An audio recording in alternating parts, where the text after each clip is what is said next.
Check. All right, it's working. Okay, welcome everybody to Scotch and Smoke Rings. Today we are picking back up with Poppy's Playtime Chapter 5. It's been since February since we last played it, and that's because it was a combination of me getting a little bored, and I think that had to do with the puzzles that we were engaged with in Poppy's Playtime Chapter 5. They were getting a little tedious for me, but, you know, I'm an old man gamer, as the viewers continue to remind me, so maybe that's all it is. And who knows, maybe I'll have a sudden burst of energy, and I'll be able to power through the puzzles of Poppy's Playtime Chapter 5. But anyway, we're going to be diving back into Poppy's Playtime Chapter 5 for the game today. Sound is low, says chat. Is the sound low?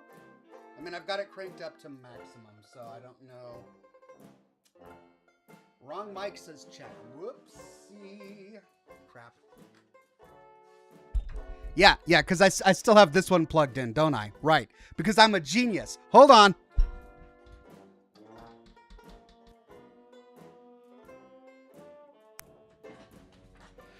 Oh my God, that's so much better.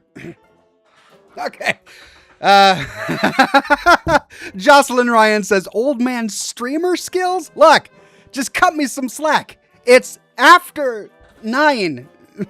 It's 9:30. I've had a full day working on a lore video. I've just put my kids to bed. I'm tired, but here I am with my scotch and my rum and my cigar, and I'm ready to go. I'm here for it, and you're here for it. Can't hear you, says Alt Grendel. Okay, well, I fixed it. Alt Grendel. So, please, a little grace is all I'm asking for. Give this old man gamer a little grace.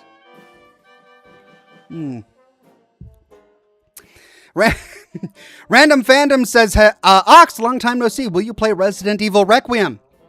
Random Fandom. It has been a long time. I finished Resident Evil Requiem already. I live streamed the entire thing in March and April. So I encourage you to go check out those live streams. It was a heck of a lot of fun. Had an absolute blast with that, but we're back with Poppy's Playtime 5 to see what we're missing. I heard that it gets really good, and it's got a great little ending. We're live on YouTube, Facebook, Twitch, and trying Kick again, so hopefully Kick will work out. Good to see Burgundy Sauce Man and Josh Bunton on Twitch today. Much better, says Greg Williams. Okay, good. Yeah, I just had the wrong mic plugged in. I had my my lore video mic plugged in because I was working on my lore video earlier today, and this is my streaming mic. So, just the wrong mic.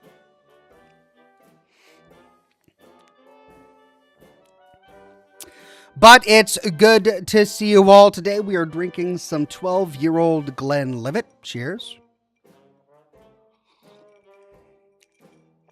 Some rum and coke. Cheers. And today we are smoking a Voodoo. San Andreas. Voodoo has begun to become my go-to cigar brand, mainly due to their consistency and affordability. They're consistently affordable, and they're also pretty doggone good. A good middle shelf cigar. So that's what we're smoking today. Greg Hino just says, if you're old, I'm a multi-billionaire. Are you a multi-millionaire? Greg, you're just now letting us know? I mean, just saying, throw your old ox a coin over here.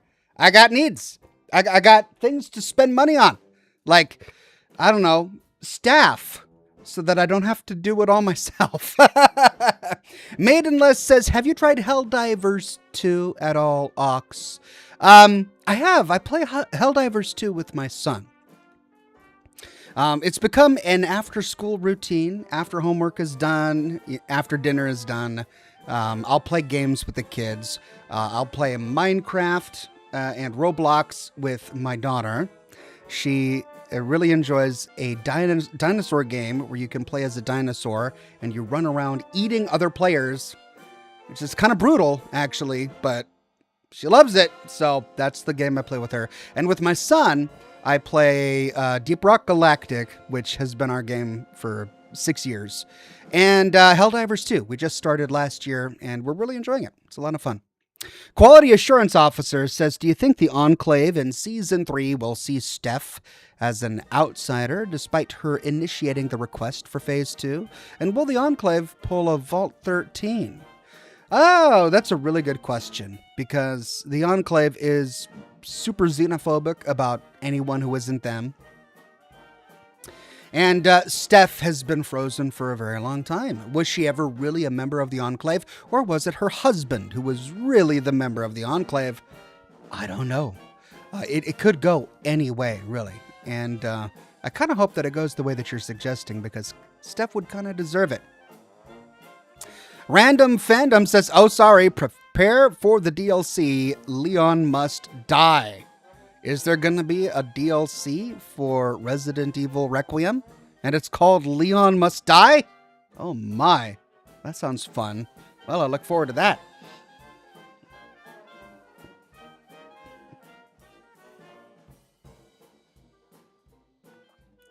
Samuel Nunley on Twitch says, howdy, good to catch. Oh no, that was... Where did it go? I was in the middle of reading it and it flew off the screen. Anyway, he was basically saying that it was good to catch me, and I was just reading that one. So it's good to see you, Samuel Nunley. Burgundy Sauce Man on Twitch says, I've been trying to quit smoking nicotine as much as I do, and I've heard a cigar once a month or so helps. Is that somewhat of an accurate statement, Ox? Well, I can't answer that for you because I've never tried to quit smoking cigars, and I don't know what the struggle is like. It might be a situation where the best you can do is cold turkey, and any kind of remembering of nicotine is just going to bring all the memories back and all the cravings back. And that's certainly something I would worry about if I was quitting cigars. But I can say that cigars, you know, they do give you a big jolt of nicotine, but they don't, to my knowledge, they don't addict you the same way a cigarette does. But I wouldn't know because I've never been addicted to cigarettes. So, you know, there's just a lot there that I'm not really sure about, but it's certainly worth trying. If you're trying to cut back on your nicotine and you find that it's just difficult for you to stay faithful without a little bit of cheating, so to speak, one cigar a month is nothing. It's not going to mess you up. It's certainly the tar in the smoke isn't going to, sustain any major damage to your lungs or to your mouth or to your throat if you're just doing it once a month. I'm not sure about the nicotine, though. If it's going to re-spark something in you or not, I don't know. But if you're struggling, I'd try it. Tay Jackson says, how many real-life bottle caps have you collected in real life? Probably maybe 200 or so. Every now and then, I'll get a bundle of bottle caps with a new Nuka-Cola bottle that I'll purchase from the official Bethesda store. And then back when I was purchasing props on Etsy, before Bethesda was wise enough to sell caps of their own, I purchased a bunch on Etsy. So I've got like maybe 150, 200 bottle caps. Alt Grendel sent 5 Oxhorn memberships to the community. Thank you so much, Alt Grendel. And congratulations to Orchist Cleaver, Straff Moo, Nathalie Maz, Dre King James, and Chris Miller 8269. Thanks again, Alt Grendel. Greg Williams says, hey Ox, odd question. What was your game system growing up? I was a regular Nintendo guy here. What were some of your favorite games on it? You rule. Well, I was blessed. I had a number of systems. When I was really young, my family purchased the original NES. And it was really my parents who played it more than me. My mom loved playing Legend of Zelda. My dad liked playing Punch-Out and Top Gun. Also, Mario Golf. Those were his games. And my mom just played Legends of Zelda.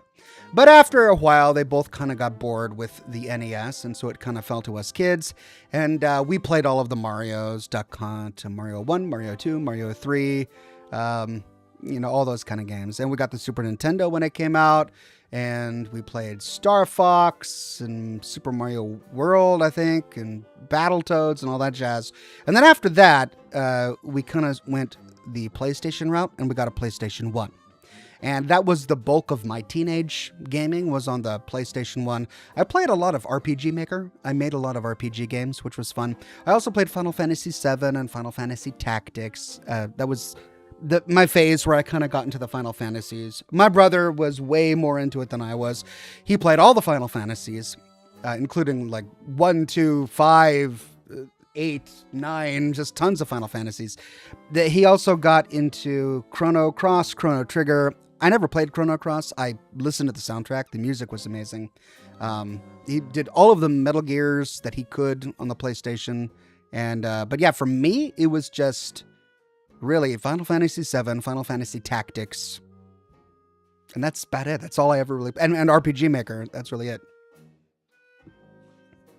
Random Fandom says, there might be some story DLC in the future. Awesome. Well, if there is, I will play it.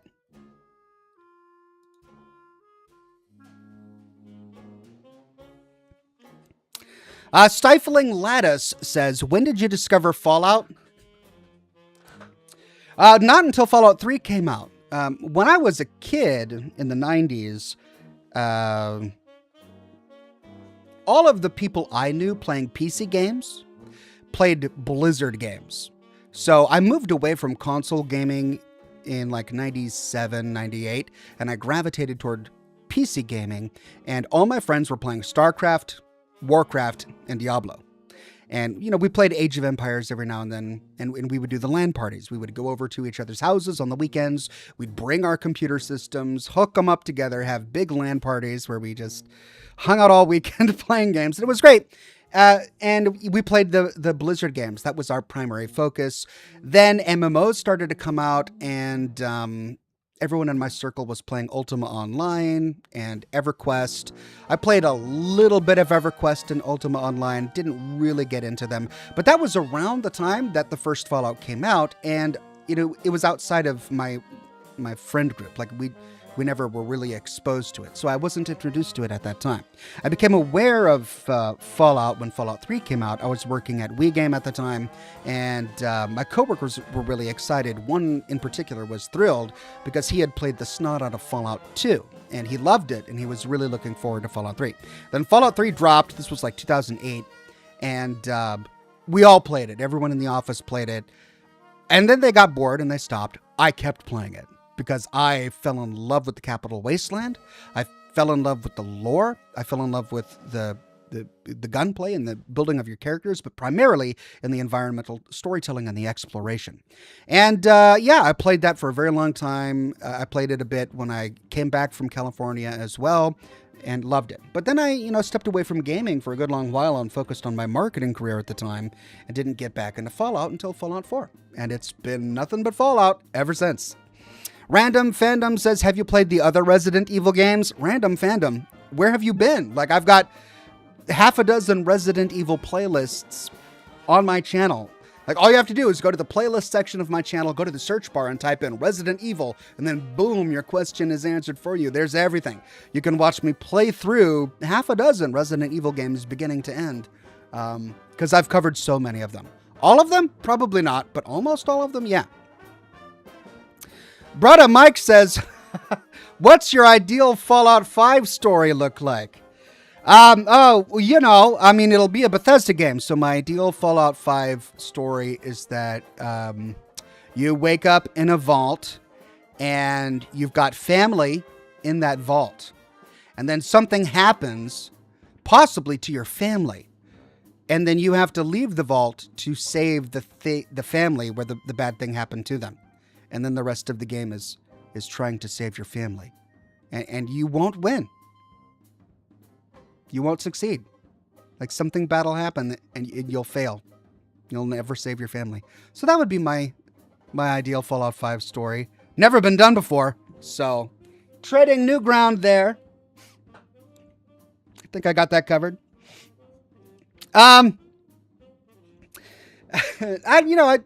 I don't have an ideal Fallout 5 story.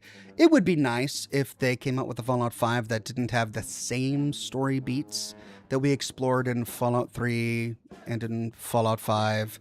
Or I'm sorry, in Fallout 4.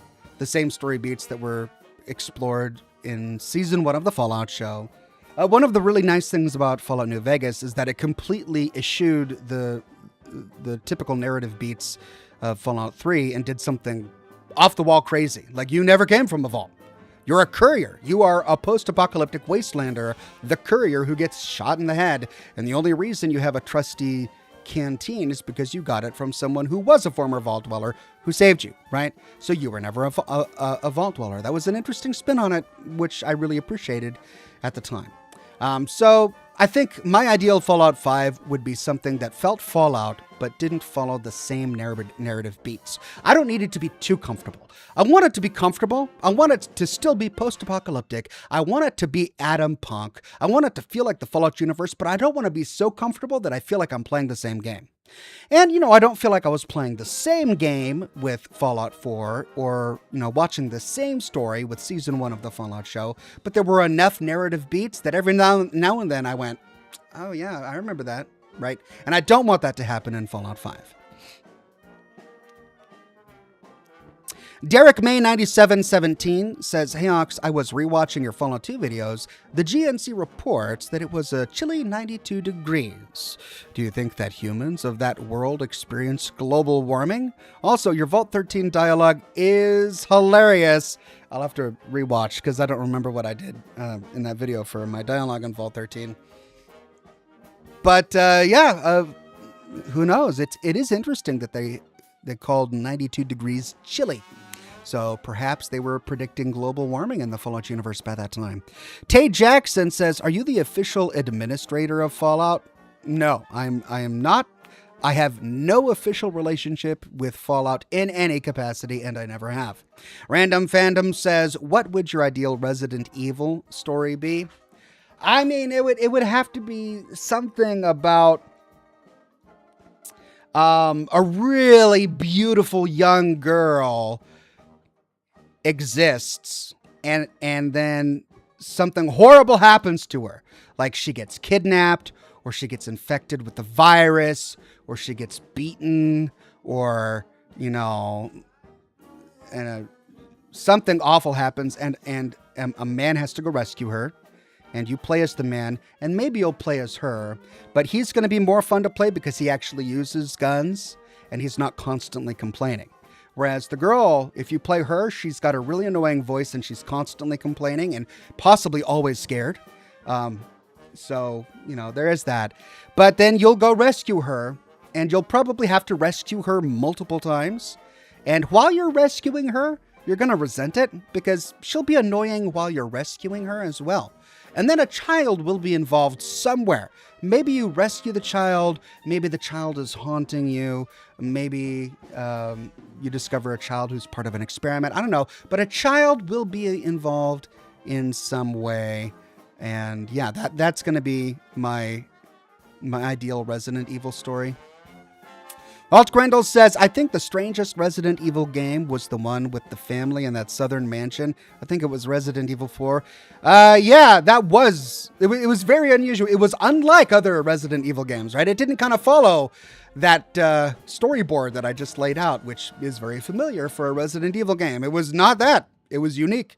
And it was good. Like, we all really enjoyed that. The game turned out really well.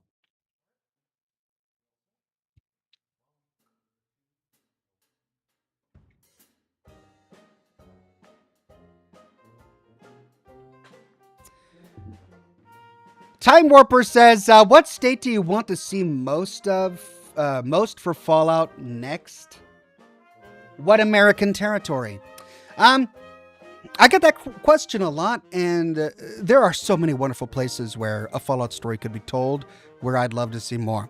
And I think we've covered all of the bases. Would love to see a story being told in annexed Canada. Would be great to see the Canadian perspective post-nuclear apocalypse. It'd be great to see some of the southern states, which we haven't seen much. Texas, Louisiana, Florida, Alabama. It'd be great to see my neck of the woods, the Pacific Northwest. Would love to see that. Who knows? Maybe Fallout Hawaii would be interesting. We know that many of the islands closer to China were under threat from Chinese invasion. So, yeah, I don't know. There's lots of wonderful options. Quality Assurance Officer says the NCR is mortally wounded. The Brotherhood of Steel is having a civil war. Two of the major factions that posed a threat to the Enclave are weakened. Realistically, do they stand a chance against a re-emerging Enclave? Yeah, I mean, we don't know if the NCR is mortally wounded.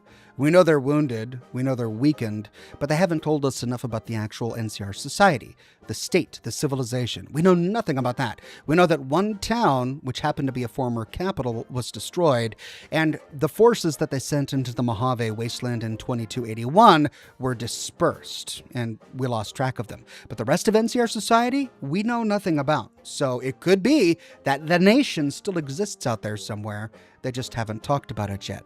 The Brotherhood of Steel is having a civil war, but even with the civil war as we've seen it, on the West Coast, the Brotherhood is more substantial a force than it has been in any of the Fallout games since Fallout 1. In Fallout 2, they were a weakened force. In Fallout New Vegas, they were a weakened force.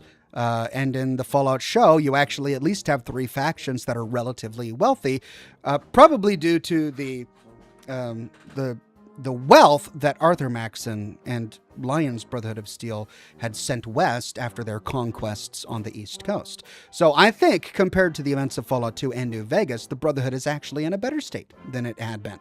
So the Civil War, very bad, but it hasn't affected Maxon's Brotherhood of Steel, and we know that Maxon is coming west. So they're still really powerful. We don't know the state of the NCR. The Legion has just ended their civil war. They're now reunited, and House is awake again. So I certainly wouldn't count any of the factions out of the game at this point. The Enclave, as far as we've seen in the show so far, hasn't done anything. They've shown up briefly in a few overhead shots. We don't know what their military is like. We don't know what their technology is like. Do they have a standing military, or are they all scientists? We don't know at this point. The show hasn't told us. So it's way, way too early to make any assumptions about the most powerful faction in the Wasteland on the West Coast due to the events of the show. Starstruck says, what's your opinion on the Dom Pedro gun from Fallout 76? Also, I'll clean your office in exchange for your Nuka-Cola Quantum. Deal. If you ever come my way, deal. I never played with the Dom Pedro gun on Fallout 76, but I did play with what appears to be the variant of it that comes in a Creation Club creation for Fallout 4. And that gun was a lot of fun. I really enjoyed it. It had the ammunition that you could remotely detonate. It was powerful. It felt good in the hands. It was punchy. I loved it. It was a wonderful weapon. Would I turn it into my primary sidearm? It was good enough that I would consider it. I don't know if it's the same as the Dom Pedro from 76, but the version in Fallout 4 was pretty good.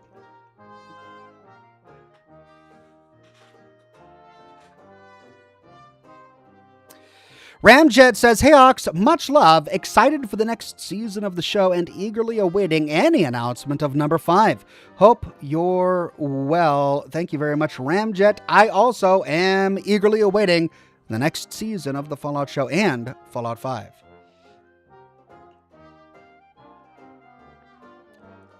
Time Warper says Canada would be nice because we only got their side in visual in the series, but Tennessee would also be cool because that's where I live.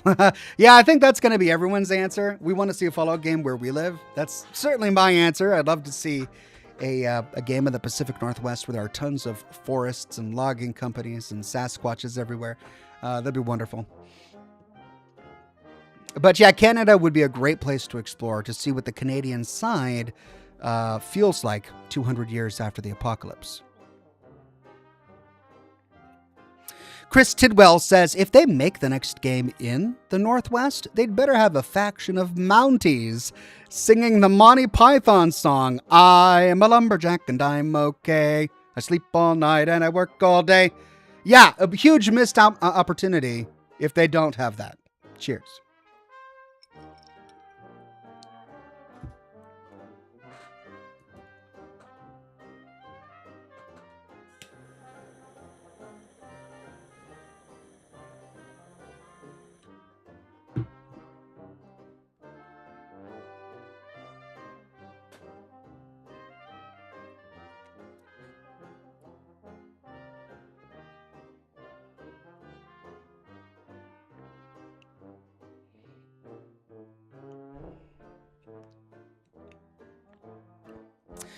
Der Huff says, hey Oxhorn, what's your take on the ability to launch nukes in Fallout 76 after siding with the Enclave? What's the lore behind that?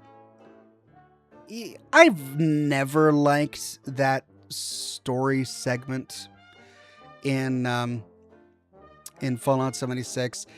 And they kind of went out of their way to try and give a reason for launching nukes, and it just never made any sense. In the Fallout universe, nuclear detonations are supposed to be so powerful that they have long-lasting effects that last far longer than regular nukes in our own universe. But the nukes in Fallout 76 have such short lifespans. The effects are so short that they're shorter than the effects of nukes in our universe. And in Fallout 76, you're constantly lobbing nukes at every single region of Appalachia. Why? So you can harvest rare plants? So you can summon powerful creatures to destroy for better gear? That's the gameplay reason, but what's the lore reason? There is no real lore reason for doing so. It doesn't make a lick of sense. Now, I mean, perhaps the Enclave has a reason for observing it, but the Enclave is gone. Like, the Enclave in Appalachia is toast. The Enclave in the rest of the world probably doesn't even know that anyone has reactivated the Enclave in Appalachia at all. So there's not going to be anybody monitoring any sort of experiments that the Enclave would have been performing in Appalachia. Now, the Enclave wanted to get access to pre-war America's nuclear stockpile because Thomas Eckhart wanted to attack China. He rebelled against the president of the Enclave and rebelled against so many people in the Enclave as really the sole person who wanted to continue America's war against China. That's why he wanted to get his hands on the nuke. That's why he wanted to release super mutants out into Appalachia. That's why he wanted to release the Scorch Beasts into Appalachia so that he could raise DEFCON to 1. The automated systems monitoring the area needed to see a threat. And super mutants and Scorch Beasts became that threat. So that allowed him to raise DEFCON to 1, which allowed his generals to gain access to America's nukes. But his original intention was to use those nukes against China, not Appalachia. And then the Vault 76 dwellers, they just start blowing up Appalachia. It doesn't make any sense. I don't get it. I've always disliked that part of the 76 story. Chris Tidwell. Oh, I read that one already. Thank you, Chris Tidwell.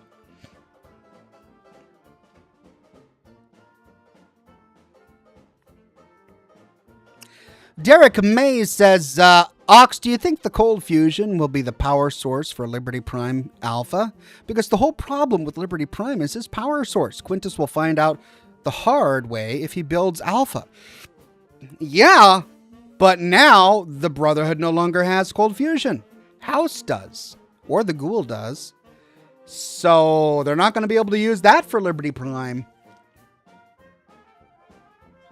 I wonder if they'll tackle the power issues that were plaguing Liberty Prime in both Fallout 3 and Fallout 4.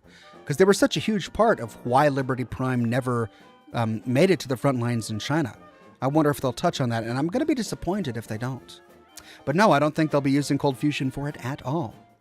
Cloud Big says, did you dye your beard again? It looks good. Yes, I did. Thank you. And for the exact same reasons that I dyed it at almost exactly the same time last year. It was not my choice. I mean, it was my choice, but of course I dyed it for somebody else because they requested me to. I remember I was gone for a week. I was gone on vacation, and that's why I dyed the beard, because the person I was with wanted me to dye the beard. But I'm growing it out. You can start to see the gray coming back. I probably won't dye it again until next year. The new guy says, I feel like Canada might get an expansion if Fallout 5 is in New York. Yeah, if Fallout 5 takes place in New York, it's so close to the Canadian border that perhaps we will get to explore it a little bit, or at least get some good Canadian lore.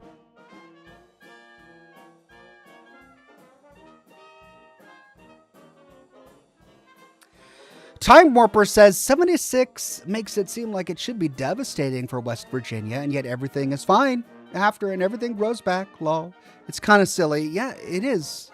I mean, I understand they needed to do it for the gameplay loop that they wanted to create, but the way they chose to explain it from the lore is just really silly. It doesn't make any sense.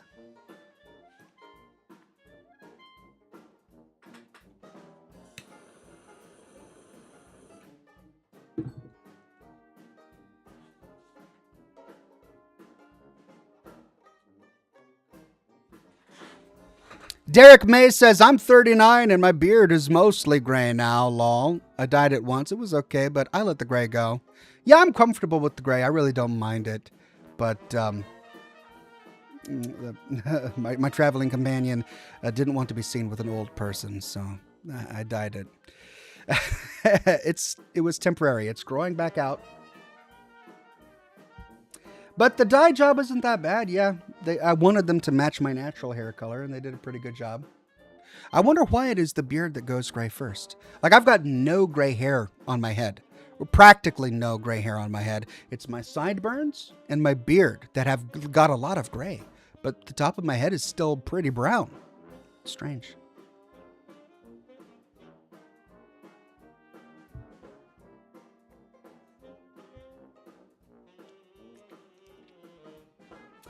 Deuteronomus says, Oi, don't be so sensitive about it. It's not that big a deal. You're not going to get demerits on your man card, lol. Yeah, you're right. It's no one's business but mine. It's just not something I ever would have done. But it's something I did, so...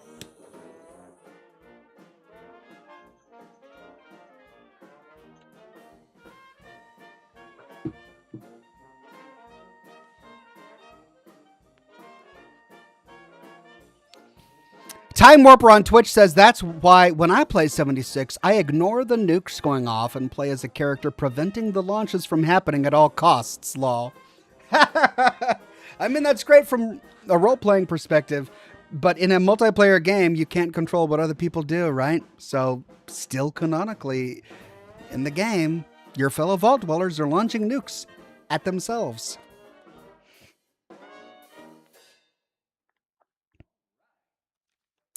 Pickles the Junkyard Cat says, are your kids big? A bit of a gamer like us all. Hope they're doing well. Mine turns 18 in a few months and is a full-blown gamer like me.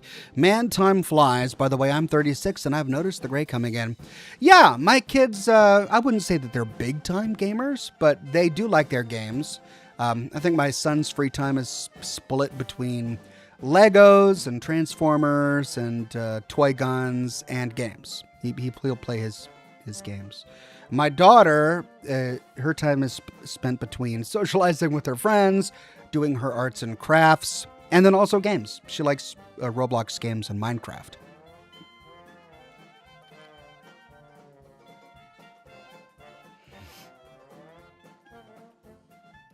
Sean Baca says, bro, you're wearing a hat every stream.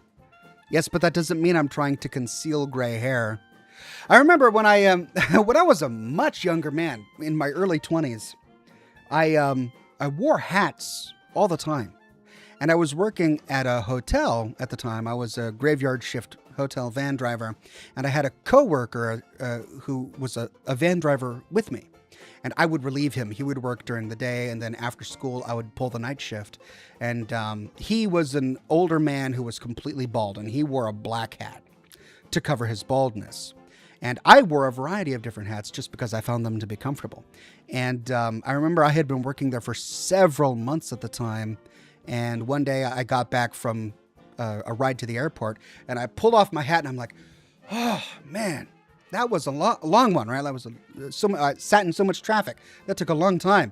And another coworker who was working behind the front desk, she went, and I'm like, what? She's like, you have hair. I'm like, yeah. And she's like, all this time, I thought you were a 20-year-old kid that went bald early. I felt sorry for you. And I'm like, why? Because you wore the hat. I'm like, look, people wear hats for a variety of reasons. It doesn't necessarily mean it's because they're going bald. But yeah, I'm not going bald, and I'm not going gray. I've got a full head of hair. I've got hat hair right now, but it's not gray yet. Knock on wood. But my beard is definitely going gray.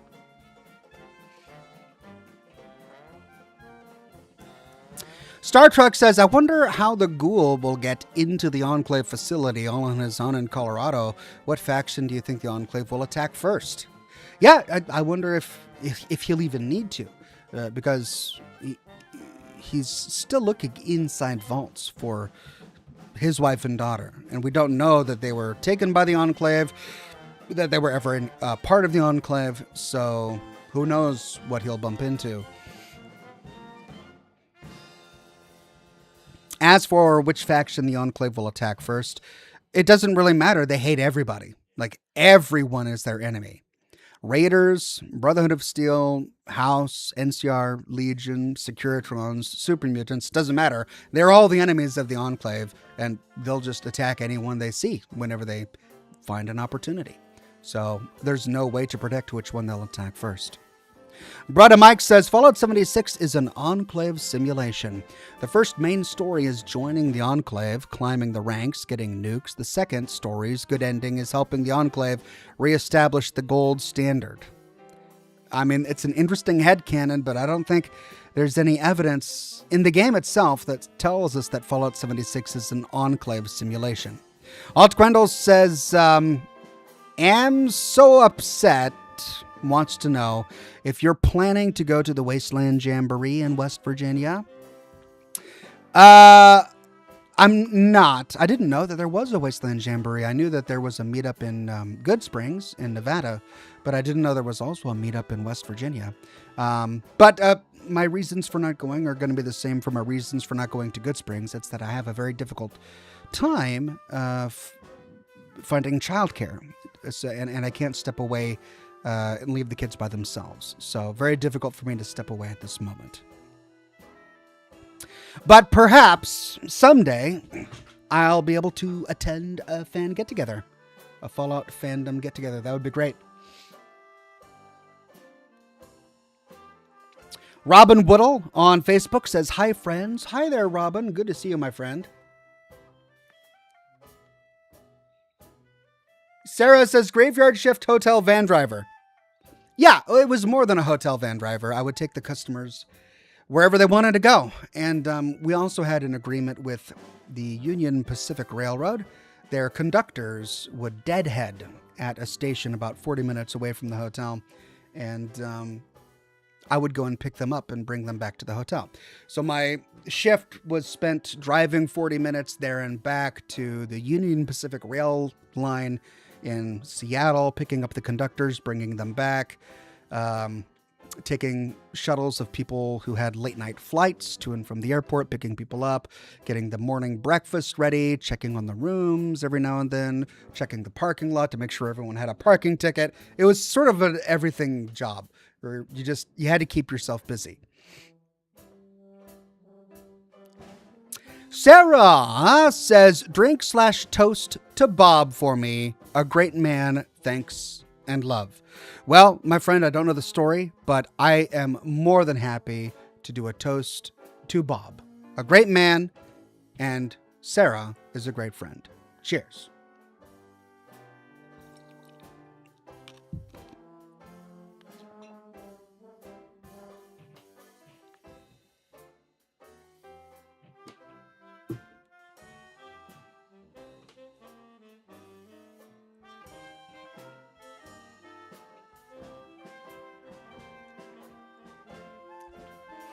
Tay Jackson says, Ox, do you have a normal 9 to 5 or does YouTube pay you enough to go full time? YouTube pays me enough to go full time, and it happened really quickly. It was shortly after I started making content for Fallout 4 in 2016. I was working full time in marketing. I was the vice president of marketing for a hospitality technology company. And I had been growing my marketing career in hospitality for many years, for the better part of a decade after I, stopped doing World of Warcraft machinima after college. And, I was really enjoying that job. And then Fallout 4 dropped and I started playing it. And then I kind of got hooked on it. And then it sort of overtook my nights and weekends, and I started making content for it, and then the content started taking off, and before I realized it, I was making more money doing the Fallout content than I was doing my day job. And it was a hard choice to make, because with the day job, there was a little bit of a security, at least I thought so at the time, and I've come to realize that in the modern world, there really isn't any job security. Like, you can get fired for any arbitrary reason at any time. And people do. And it shatters families and it ruins careers. So there's not quite as much security in a 9 to 5 job as one would think. We are no longer in the age of working for your pension anymore. I don't know a person who has a pension. But, I had coworkers and I had a boss, and I'd been working at that particular job for about 1.5 years after having moved there from a company that I worked at for 6 years. And I had fought for a recent promotion. So I had invested a lot of time and energy in that part of my career. So it was still, a big jump to kind of lean into the whole YouTube thing. But it kept growing. And I decided to take a risk. And it's paid off because it kept growing after that. And I'm really glad that I did it. At the time, everyone was saying, but can you keep making Fallout content for the rest of your life? And I'm 10 years into it, and I'm still making Fallout content. But that's only 10 years, and I've got a lot of life left. I'm not even at the halfway point. What's the average lifespan for an American male? Like 85, 86? And I'm 44, so I'm just over halfway there. Can I do it forever? I don't know.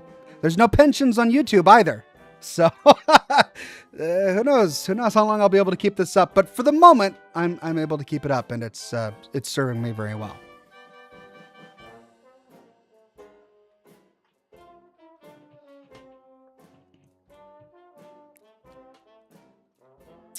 Derek May says, Ox, did you ever want to know who else Desmond was after for the great game? I'd like that story to come back, even though Desmond was awful and rude. I'd love to know concretely more of the players of the great game. I mean, there are plenty of people that we can assume were taking part of the great game, like Robert House, for example. But I'd love for them to tackle that storyline explicitly in the future.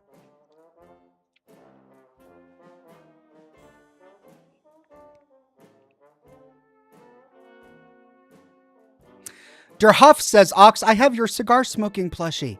Any tips on keeping that little gem clean? Lol, I love him. Oh, Der Huff, I'm so glad. I don't have any tips. I didn't manufacture it, so I don't know what cleaning and care instructions came with it. Would it survive a trip in the washing machine? I don't know. I'd be hesitant to risk it.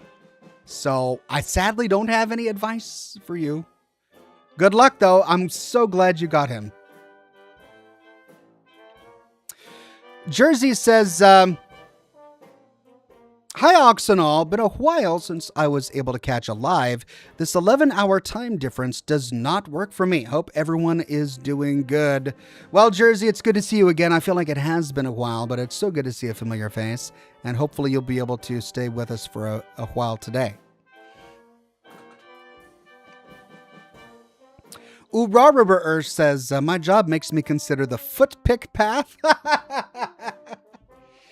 I had a partner a couple of years ago who had the exact same conversations with me. She was getting really tired of her finance career. She had a career in finance, and every night she would come home and just say, man, I just want to take pictures of my feet. and sell them to creepy men on the internet. Was that so bad? And I'm like, hey, if it makes you happy, do what you want. You should try. Who knows? Maybe you'll hit a jackpot and your feet are just the magical feet that people like.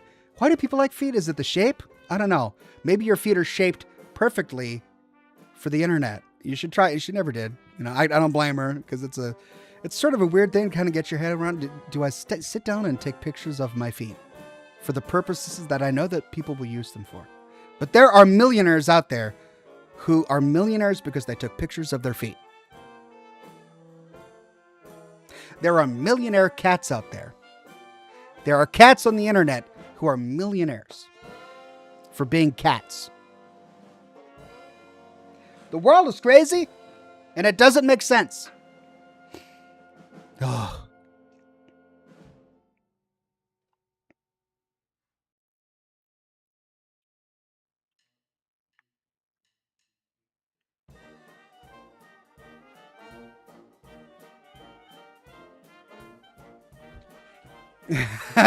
Robert says, my feet look like gnarled up pork rinds. Yeah, I don't think I would be a good foot model either. Yeah. I won't explain why, but I don't think my feet are objectively good looking. Every time I hear of the foot pick thing, I keep on thinking of that guy in Zoolander who was the hand model. Remember? And he had his hand in like the glass to keep it pristine so that he could always, this is his bread and butter. That's how he makes his living. He can't have anything happen to his hand. What happens to the foot pick people, right? Do they just not walk? Because they got to keep their feet pristine. It's now their job. What if they stub a toe? Suddenly they're out of work. What if they get a hangnail? Or they step on a splinter? That's not going to look good on camera. Like, do they just walk around with their feet in buckets or something to prevent damage?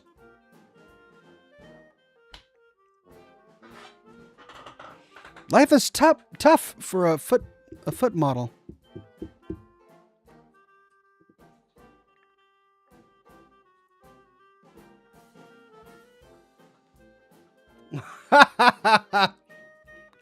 Deuteronomous says, Ox loves Lord of the Rings. He may have hobbit feet. I mean, yeah.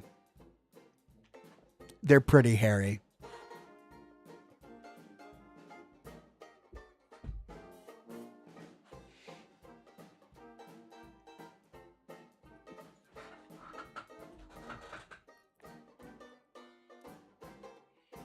Samurai Revan says, hey, everybody's feet is somebody's fetish. Well, I promise you that my feet are not. And I don't think Urarur's feet are either. Well, I mean, you're right, I guess, because there are some really weird people out there who just love really weird things. And who knows, maybe there's a niche. Can we change topics, please? I think I'm done with this topic. Let's just change topics. I feel like we've been talking about feet a lot. I kind of want to get away from that. We got like 12 minutes left in the show. You can talk to me about anything, like literally anything in the world that isn't feet. Let's talk about Fallout. You want to talk about Resident Evil? We'll talk about that. It's cool too. Let's just change topics for a little bit, okay?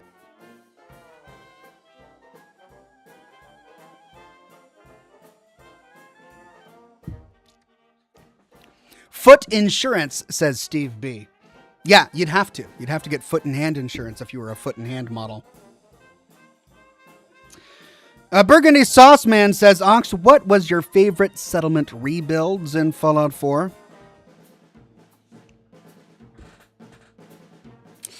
I rebuilt some settlements for my latest full story of the Minutemen. And I think my favorite rebuilds when I did that series was Finch Farm. Finch Farm is just great because if you do it right, you can access that overpass directly above the farm, and I think everybody tries to attempt to get up there. But Grey Gardens and Finch Farm are really fun because of the overpasses. I enjoy Jamaica Plain because of its dangerous location and the ruined building that you can gain access to. Egret Tours Marina is also a really interesting one because it's got so many ruined buildings that you can patch up, and it's got access to water. It's got a bridge nearby, some really dangerous locations nearby. Those are always really fun locations to build. Of course, the Kingsport Lighthouse, because it's a lighthouse, right? I mean, what's better than a lighthouse? Nothing. It's a lighthouse. John M. says, let's talk about body pillows. No, let us not talk about body pillows. Let's leave feet and body pillows aside. Let's keep talking about settlements and lighthouses. That's what I like. Tech One with a super tip. Thank you so much, Tech One. Struck says, what is your most prized Fallout collectible? Well, I don't think it's worth any money, but the thing that I like the best is my life-size Giddy Up Buttercup. I purchased from someone on YouTube, actually. I saw a video of them making one for themselves, and they weren't offering it for sale or anything, but I messaged them, and I'm like, would you please make me one? I'll pay you very well for it. I love it. Could you please make me one? And thankfully, they recognized me, and they're like, yeah, sure. And so they made me this 3D printed Giddy Up Buttercup with movable parts, and then they painted it beautifully. And I haven't been able to find anything else like it. No one else on Etsy has been able to make one with as much exquisite detail as this one. Bethesda hasn't released an official Giddy Up Buttercup prop, so it's probably my favorite thing that I've got. Deuteronomus says, if you had to write a Vault Dweller NPC for a Fallout game, what would be his/her personal quest and backstory? Okay, you're wanting me to invent an NPC companion, essentially, with a personalized quest? Okay, I would invent an old woman whose husband died years ago. She's an old widow. And she has been living in her shack for many, many years. And you stumble upon her, and she's been fighting raiders for years to try and defend her home. But then something happens in a raider attack, and everything she has is destroyed, and she has nothing left. And instead of just wallow up and die, you offer to bring her along with you as a companion. And now you've got this tough old lady who happens to be a really good gunslinger, and you become friends. And there's a romanceable option later on as well, which is really, touching, and it tugs on the heartstrings because, she has to get over the love of her life, which was her husband, and he was a good man, and she loved him, but he was, he died many years ago, and you're a much younger man, and she doesn't know if it's really right, and yet she's been traveling with you for a long, there's this, I've got this great story that I could tell if I was ever a writer for a Fallout show. Who knows?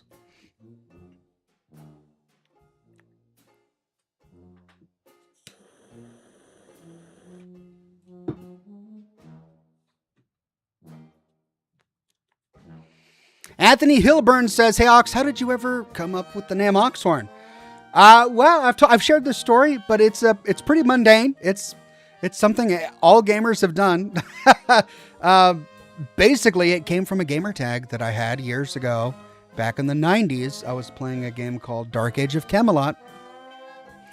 And in that game, you could play as a character who could transform into a giant stag.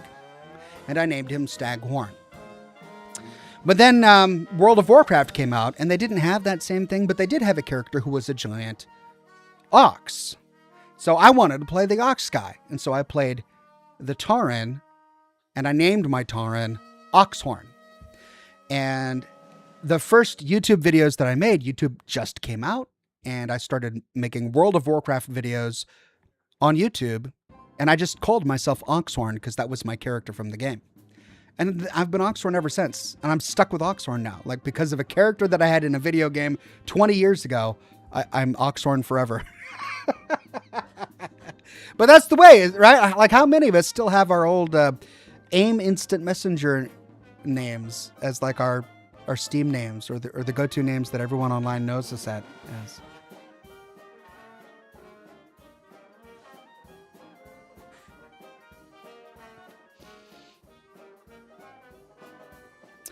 Burgundy Sauce Man on Twitch says, one of my favorite ones was your Spectacle Island build, and the lore of that area really caught me too. Oh yeah, God, I completely forgot about the island. Holy cow, that was a long time ago. Yeah, I didn't rebuild that one in my series on the Minutemen. But yeah, I really enjoyed that build. I had to get mods to get it to work because the island is so huge that when you set down when you claim it as a settlement, it's so large that the game doesn't communicate with all the sections of the settlement. When you visit one section of the island, it only loads in half of it. So then every time you visit it, it doesn't really calculate your settlers and your beds correctly. So it's a bit of a mess, mainly due to the fact that the settlement system in Fallout 4 is a bit of a mess. But it's still a wonderful place to build a settlement.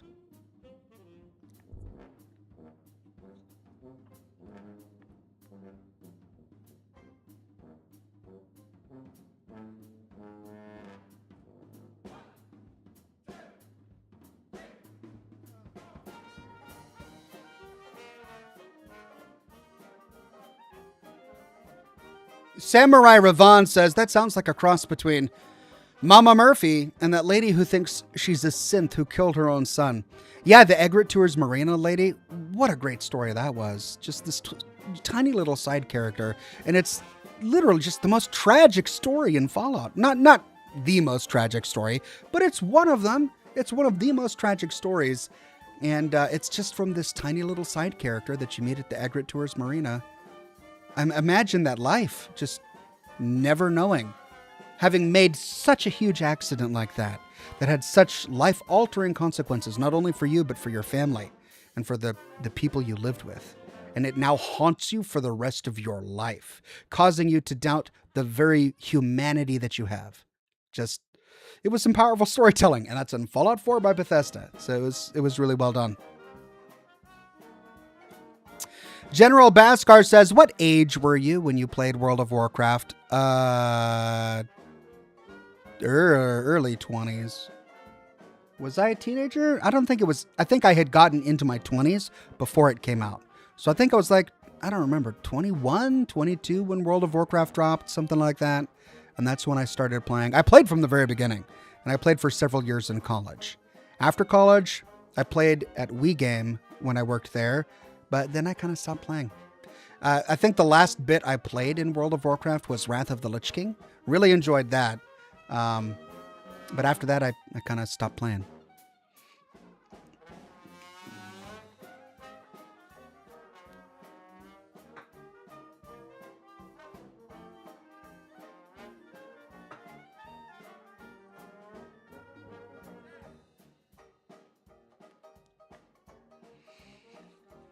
Derek May says, Ox, I liked the simple upgrades of New Vegas with 2 to 3 mods per gun. Looking back at it now, makes you wonder why they didn't add upgrades to Fallout. Well, it's easy to judge games of the past based on gaming norms of the present, or even of the recent present. And, gaming is a medium that has evolved pretty quickly because it's a new medium, right? It's not that old. Our parents, at least my parents, weren't playing video games when they were kids, right? So this is a really new art form, a really new medium, and the technology has changed, and the expectations from gamers has changed, and the ambitions of developers has changed as well.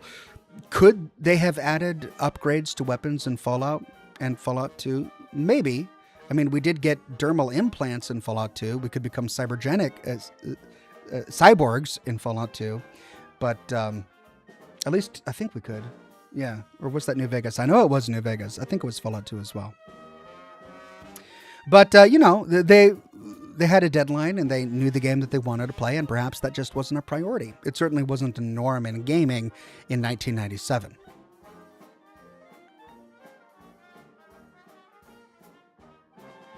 Starstruck says, did you let Raul hang up his guns in Fallout New Vegas or keep him as a gunslinger? In your opinion, which DLC is creepier, the Sierra Madre or Old World Blues? I fail to remember. I think I kept him as a gunslinger because and I think my reasoning at the time was that it's better for everybody. was better for his self-confidence because he's a ghoul, he's immortal, he's going to live forever. It's not like his old age is going to keep him from doing something. He's a ghoul, he's healed by radiation. And it's better for the wasteland, it keeps more raiders dead, right? So from a practical reality, I think that's the way I chose. And in terms of creepiness, Sierra Madre. I mean, Old World Blues was definitely creepy, but there was so much comedy that it was kind of hard to soak up the creepiness of the DLC when I was constantly laughing. And the Dead Money, it was just, the environment was oppressively creepy. And it was great. I mean, don't get me wrong, I loved it. But yeah, it was, you really immersed yourself in the creep of that game. Sandman says, thoughts on third-party devs working on the next Fallout? They're in a pickle working on The Elder Scrolls. Seems to put the next Fallout out a decade. Yeah, I wouldn't be opposed to it at this point. I would really want... So they've had third-party devs working on Fallout 76 for a while now. And, I've noticed a drop in the quality of... in some of the quality of the writing, and not all of it. Like, there was some stuff in Steel Dawn and Steel Rain that was really remarkable, really well done. But there was a lot of stuff in some of the subsequent releases that was just not written well. It didn't have very good pacing, dialogue and terminals that weren't written well, characters that were ridiculous. So, I mean, I've noticed it. I kind of noticed it when Bethesda stepped back and another third-party company stepped forward. And that's the fear that I have with a third-party company working on Fallout 5.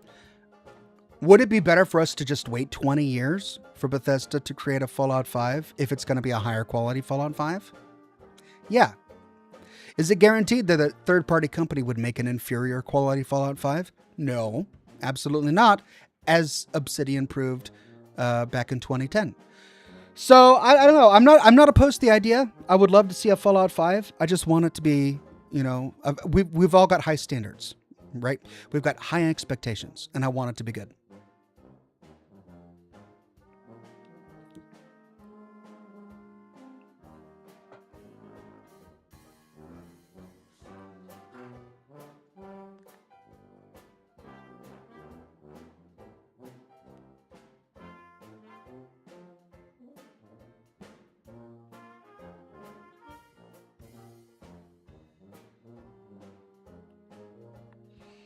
Time Oxhorn, says Alt Grendel. Is it? Yes, it is. Thank you very much. All right, let's fire up the game.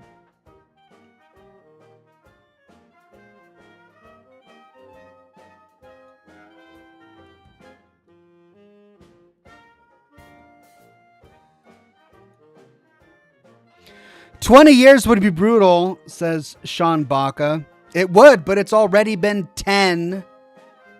It's already been a decade since Fallout 4 came out. Okay, not counting Fallout 76. If you count Fallout 76, it hasn't been a decade since the last Fallout game. But if you don't count Fallout 76, if you're talking about a single-player RPG, then it's been over a decade already. So we're halfway there. We're halfway to 20 years already. And the last decade went by, kind of fast.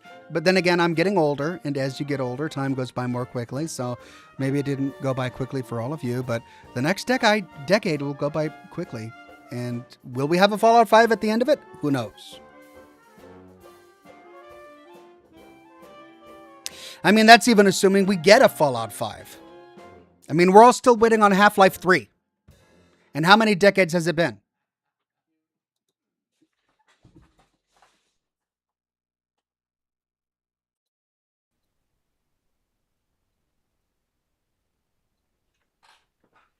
Whoa. Why did it crash to desktop? Let's try this again. I mean, I played it back in February, so I have no idea why it would be crashing. Well, I really should have tested this before. Why? I haven't made any changes to this computer.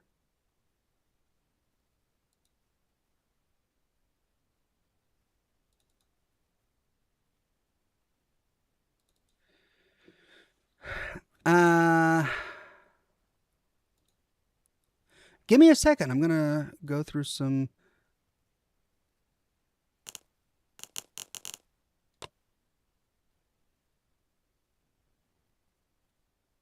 Oh, it's crashing. Okay, let me try to briefly see if I can troubleshoot it.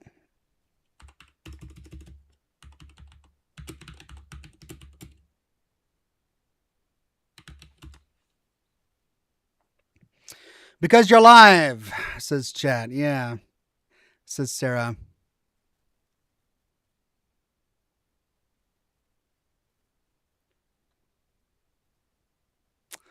Okay, looks like a lot of... Okay, well, here's a solution that the developers have given us in a Steam chat. Let me try that. Let's go to Steam, Properties, Launch Options. No GPU status. Okay, let's try that. Was that the issue?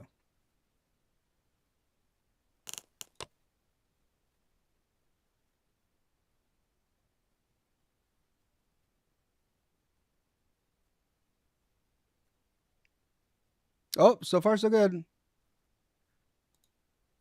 I mean, it's not crashing, but it's just a black screen now.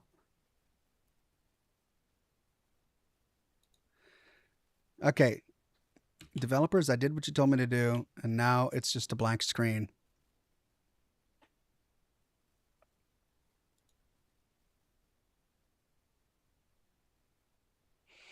Okay. The developers have given me a different solution in this thread. I'll try that because it's just a black screen. It's very different, but it's not the game I want to play. So, whoa.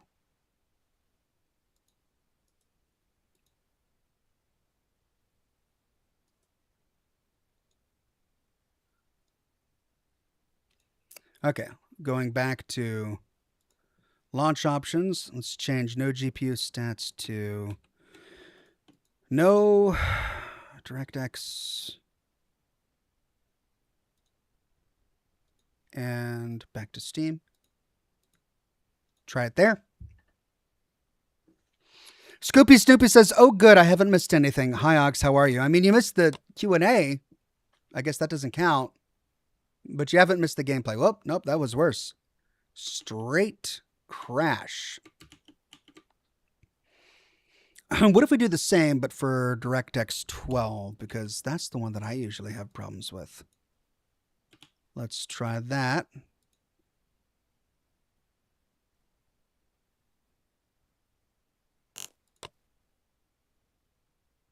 Ooh, maybe? I've gotten that one before, and it's usually not game-changing. Let's launch it again, see if it just gets all the bugs out, or if we get the same error message. Nope, same error message.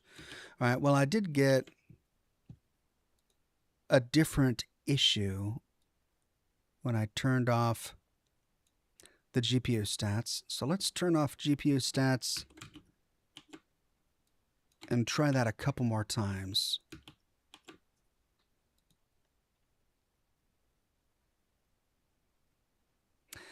Mike Mangold says, that's why I don't do PC. Yeah, when a game doesn't work on a console, you can't do anything. You're stuck until the developer releases an update. At least with PC, you can try and fix it yourself until the developer releases an update. Ooh, nope, that's even worse. Why is that working that way? Try that one more time. The new guy says, love the Oxhorn troubleshooting vids. Yeah, you and me both. It worked in February. I haven't made any changes to my computer. Why is this happening? Let me see if I can go deeper into this thread. Sorry, guys, letting everyone know the team is looking into this, says the developers. This was back in February. I'm on page 5 of a 20-page thread. And keep going. I mean, usually you run it in administrator, put it in windowed mode, something like that, but none of that is available in the launch options. So Yeah, I might just have to choose a new game. Well, this is a bummer. I really hoped that I could play Poppy's Playtime today. That was the plan. Are we in March yet? No, this is still all the way back in February. What if I do two at the same time? I know that you can put a comma between the variables. And no, he hasn't responded. Okay, we're getting into March now, and he still hasn't responded. All right, let's go back to the first one. We're going to try both at the same time. We're going to turn off the GPU stats without quotations, and then put a comma in there, and then turn off DirectX 11, which I think is going to force it into DirectX 12. Let's try that.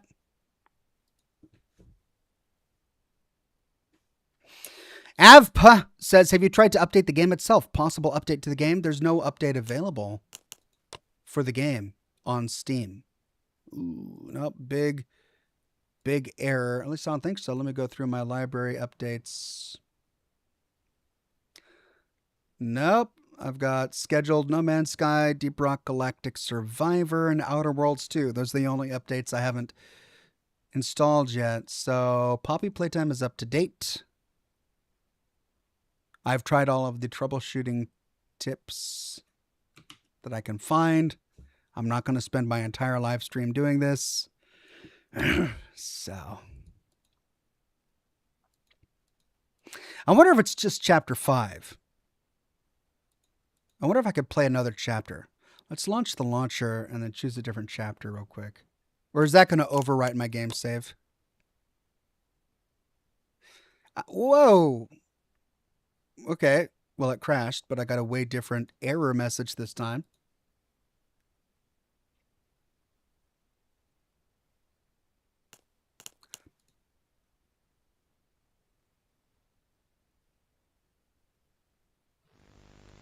Chapter 2 works! Alright, let me change settings. Borderless window. It's already in windowed mode. DirectX 11. Let's try Vulkan. And full screen. No, usually windowed is better. Okay, I'll switch that to Vulkan.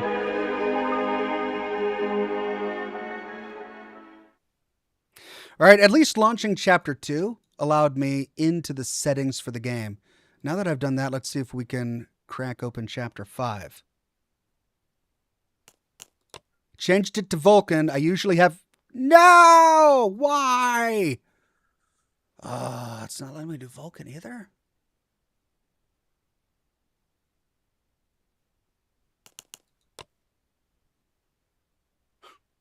Ooh, nope. Crashed to desktop. One more time. And then if that doesn't work, we're going to go back into the settings in Chapter 2 and change it to DirectX 12. We'll force DirectX 12. Oh, nope, that doesn't work either. Okay, so sorry, everybody. I'm troubleshooting here. I'm going to do a couple more things. I have a few ideas, and if these don't work, we're going to pick a different game. Outdated drivers? I mean, I don't think so. I updated my drivers recently to play Resident Evil Requiem. And that was, long after any new drivers would have been released for Chapter 5 of Poppy Playtime. Okay, let's go to DirectX 12. Let's try full screen.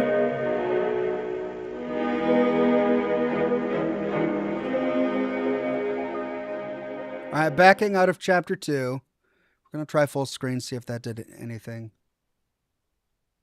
All right, now that we're out, we're going to try and launch Chapter 5.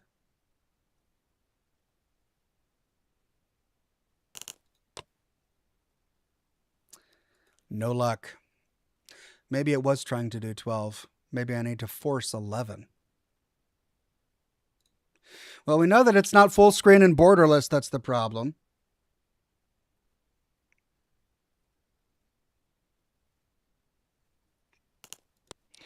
I'll try that. I'll try back to borderless window and Force DirectX 11. And if that doesn't work, this window. DirectX 11.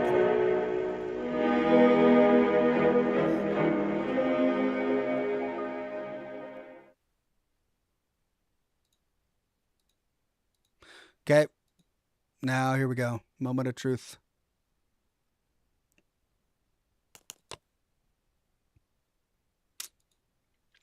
Sad. Well, I'm sorry. Guess I'll have to change my thumbnail later. What haven't I finished in my list here that we could play today? Oh, the Darkside Detective. I forgot about that. We didn't finish that. I think we got a couple more missions in that. I started it last Christmas for my charity live stream, and I enjoyed it. And then we played a couple more missions for Scotch and Smoke Rings. Did you guys like that? Should we try Darkside Detective?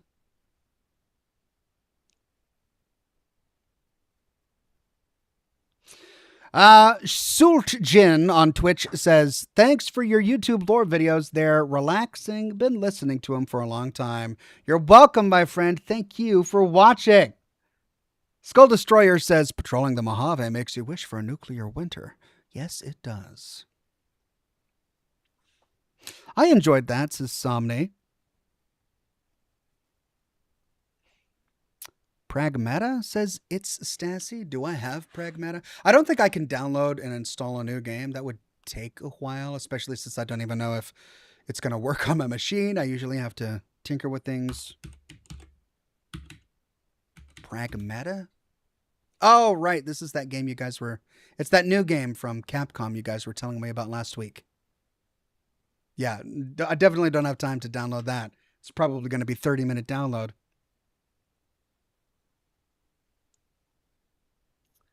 Mouse Pie says Wizard's Rule on Kick. Mouse Pie? What's Mouse Pie? Mouse PI for hire. Oh, right. It's a cute game. It's got Bendy the Ink Machine vibes. I probably really enjoy it. I don't think I'm going to download anything new right now. Let's go ahead and just fire up the Darkside Detective. If I can even play the Darkside Detective. Is it going to crash on me too? The problem with the Darkside Detective is I have to do all the voices because there's no voiced acting. So it works. Yay. A game that actually works. Hooray.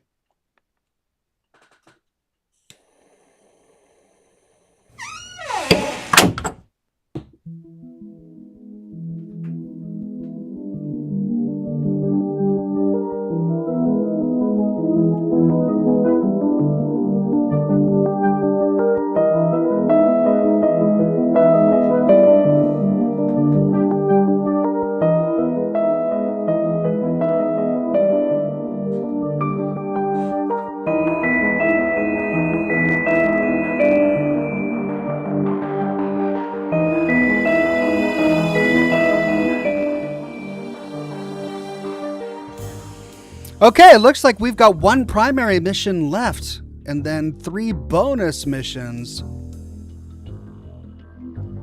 Samurai Riven says, Ox, I thought you'd test these things before going live. I typically do, but I didn't feel the need to test Chapter 5 again, because we had already played it. Like, I had already played it.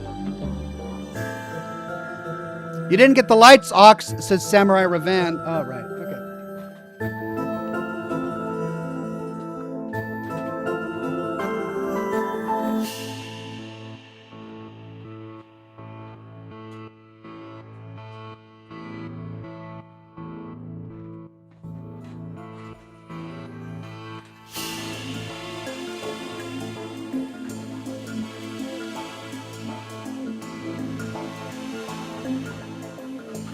Yeah, we had already played it back in February, so I didn't think I needed to test it again.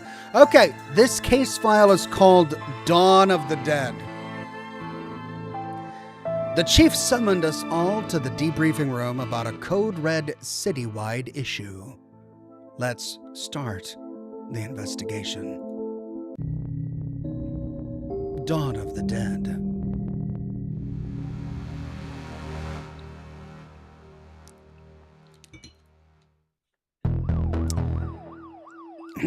Is everyone here? Good. There are riots all over the city, so it's all hands on deck. That means you too, McClane. Time to do some real police work. I figure that guy needs a Zap Brannigan voice. I can't do Zap Brannigan. Are you sure your iffy stomach is able for it? You two, stop it. Officer Murakami was wounded in the field, but he's been cleared by medical to give us a briefing on what's happening out there. Thanks, Chief. Guys, I've not seen anything like it before. Hordes of angry citizens shambling around, attacking one another, and smashing up the place. It all seems so mindless. We don't know what's causing this behavior, but we need to get out there and stop it. Be careful out there, and good luck. Squad dismissed. Okay, so I'm playing as this guy. There's Detective McKing. I love a good riot. Nothing makes me happier than to get some baton swinging practice in. New detective. My first day on the job and we get to tackle a riot. How exciting. $10 says the newbie doesn't make it through the day. Hey. I'll take that bet, McKing. You'll do fine, detective. Actually, what's your name? Fish. Fresh Fish. His name is Fresh Fish. Great. All right, whiteboard. According to this, the entire city is in a state of panic. Arrests, hospitalizations, collateral damage, and purchase of spooky soundtracks are all up. Television. Dick Brickman here, reporting live from City Hall, where I, Dick Brickman, am slowly being approached by a hungry-looking politician. Mr. Politician, all reports suggest that the city is in a state of panic. Can I get a response?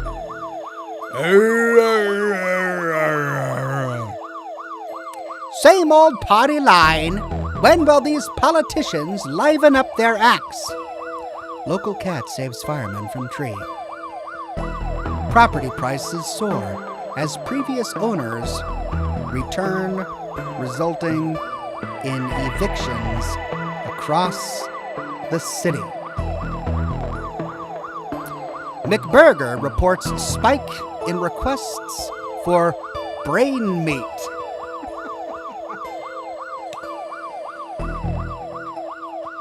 City Hall productivity levels reach record high.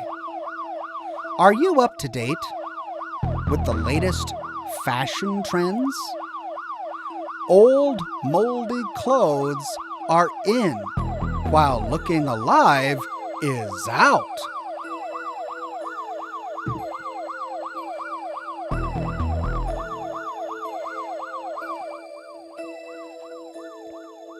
Well, I mean, they're saying zombies without saying zombies. Like, it's Shaun of the Dead all over again. Sorry, McQueen. I know this isn't your usual kind of case, but I need everybody out on the streets for this. No problem, Chief. Happy to help. How's your arm? I'll live, thanks. Perp tried to bite me, but I got away. Crazy, right? Uh-oh. Officer Murakami got bitten. Oh, no. Bulletin board. My name is next to the museum, a shop downtown, and the old mafia mansion. Looks like it's gonna be a busy day. All right. Anything else? Nope. Looks like let's exit. I'd better get Dooley and hit the road.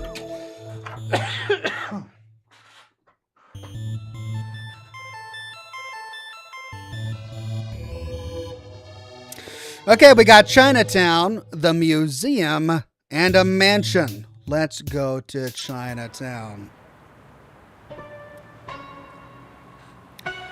This is where you got McNugget's retirement urn. What a fun party! We spent the entire time chasing around monsters. Chasing memories, you mean? Okay, we've got Wang's. Back alley mystic shops are never run by a McGillicuddy or a Sanchez, are they? Shop window. I can't make out anything inside, but these flyers advertise some local businesses. The grain distribution company hauling oats. The sanctuary for sensory-deprived animals, deaf leopards. And the shop I buy my coats in, Fleece Wool Max. Oh, that's great. Just wonderful writing, thank you. There's a stringless tennis racket in here. Hey, I received a broken tennis racket. Nothing else in here but takeout containers and dirty magazines. Hot. Deep clean. It is a dirty magazine. Barred window. Looks like we're barred from there, Dooley. I don't get it. It's a window, not a club. Never mind. All right, let's go inside.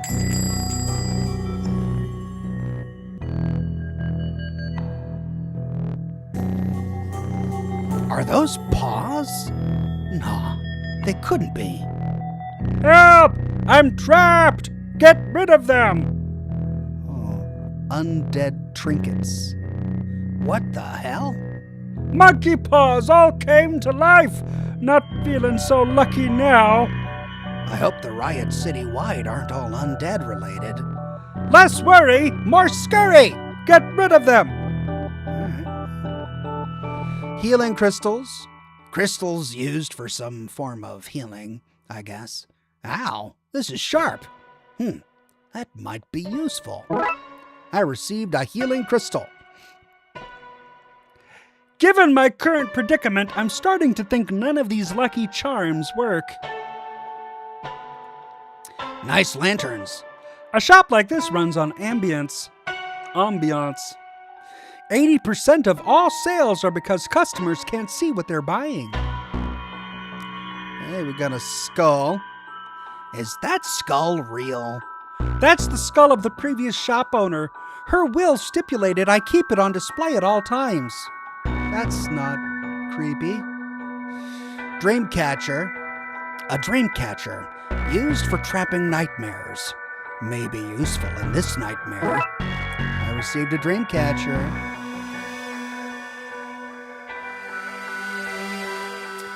Various books on positive living, feng shui, and harnessing the energy of the secret hell beast to control your enemies. Wait, what? Strange box. What's this? Chinese puzzle box. I can't figure out how to open it. No idea what's inside. Oh, all right. Can we cut it open with the healing crystals? Nope. Tapestry. That's pretty. You should buy it. Treat yourself. Now's not the time to be shopping.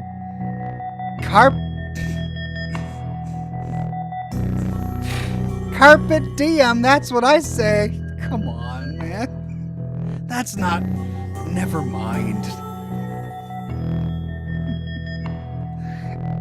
Do you take card? Yes, I have a machine out back for skimming them. Just tell me your PIN number. Well, that all sounds perfectly legitimate to me.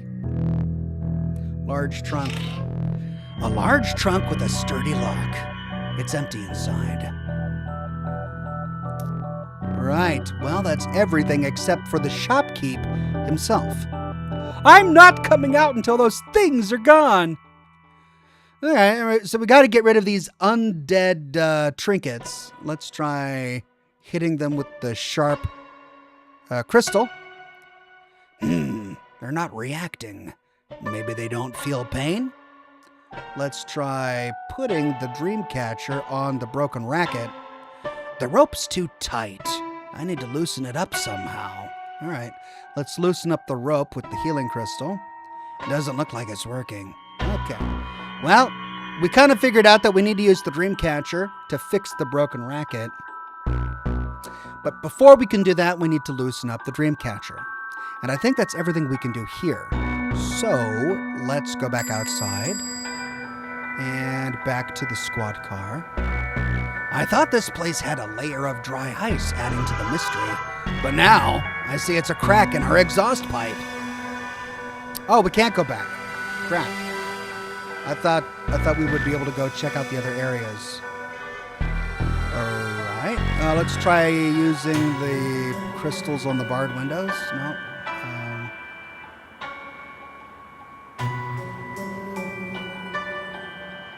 Oh, drain pipe.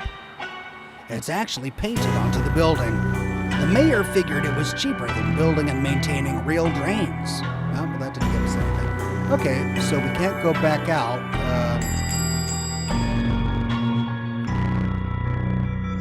I think I need a way to catch them, not bash them. Let's loosen. I can use the sharp edges to cut the dream catcher up. There we go. We received string. We can use the string to fix the broken racket. It's a bit loose for a game of squash, don't you think? We received net. We now have a net. Let's get rid of the undead trinkets.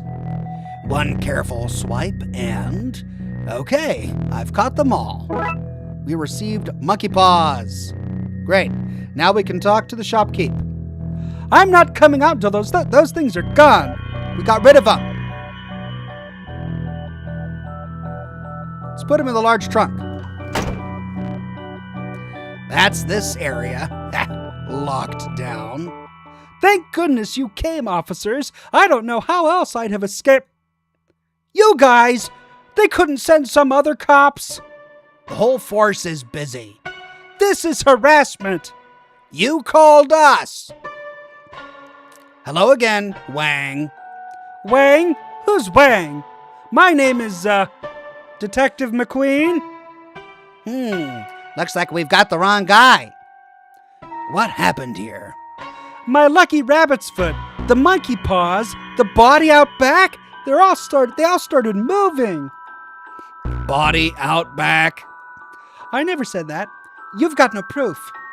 Dooley, did you hear him? Huh, what's happening? I tuned out. You were asking so many questions. All this started not long after my store was robbed last night. We found those gremlins in the end, Wang. Not in my shop, you didn't. You sold them to Dooley. I couldn't have sold him something that doesn't exist. Wink. You just said wink to me. No, I didn't. Wink. Tell me more about the robbery. Last night, some goons floated in.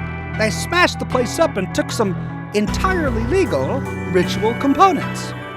Ritual components? Doesn't sound legal. Good thing for me that the evidence was stolen then.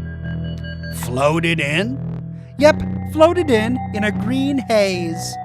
That sounds like Darksiders to me. I don't think we'll find anything else here, Dooley. I'm not sure what Darksiders are doing here, but we need to get to the next crime scene. Okay, Chinatown, done. Now my voice is sore.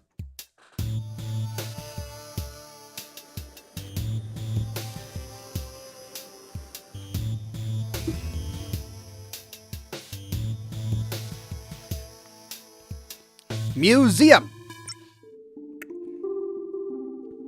Why is the door smashed in? Looks like a break-in. Looters? Maybe, but they tend to go for the televisions, not tapestries. Let's check it out. Posters. Seems there's an Egyptian-themed display in at the moment. Woo-wee, those Egyptians were big. Those pictures aren't to scale. Oh, I knew that.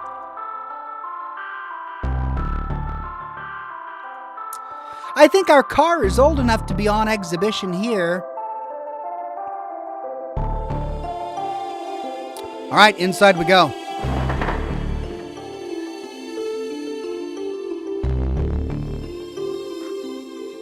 An impressive specimen. There seems to be something stuck in here, but it's too far for me to reach.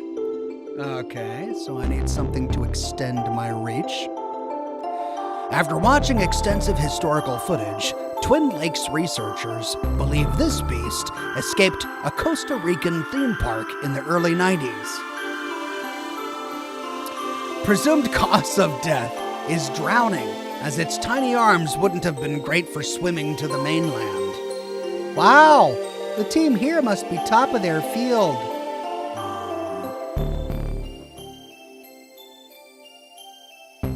Was Jurassic Park in Costa Rica?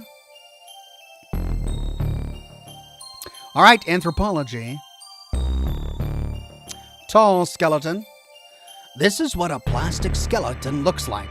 Scientists think it may be what the human body was modeled on. Fascinating. Short skeleton. An ape, probably. What a fine institute of learning this is. Curiosity cabinet. It's locked. I wonder if I can open it somehow. Okay, so something to extend our reach and something to unlock the cabinet. On to ancient Egypt. Oh, it's a mummy! There are undead here too. What's causing all this? Smashed cabinet. Looks like some jewelry is missing. The plaque says, the gem of Osiris. Osiris? The Egyptian death god? I can't help but think that's tied in with what's going on across the city. Scepter. A scepter. Accept her? I don't even know her. Wait, who are we talking about? I received a scepter. Sarcophagus. This must be where that mummy came from. Mummy. I don't know how or why, but that thing must have come out of that sarcophagus. I better look for a way to lure it back in there. With a bone? Old stone tablet. You'd have to be pretty sick to try swallowing that medicine. Oh, like tap. Oh my god. Right, well, let's use this thing to get a bone. I wonder if I can use this to dislodge whatever he ate. All right, bird bones. That must have been Tony Rex's last meal. Tony? The T has to stand for something. I received bird bones. Wayne Easing says, Aloha, Oxhorn. I hope you and everyone in chat is having a great night so far. Just making sure you're staying hardcore. Hardcore to the mega. Cheers. Thank you, Wayne Easing. So good to see you, my friend. All right, well, bird bones might be thin enough to serve as lock picks. Let's see if we can use them to open the curiosity cabinet. These might work as a makeshift lock-picking kit. A very fragile kit. Oh, no. Maybe if I match these bones to the tumblers in the lock, I'll be able to open the cabinet. Well, cripes. Boop.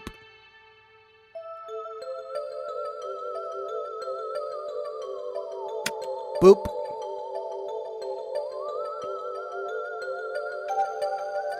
Bidaloop. Varsha God. Bingo!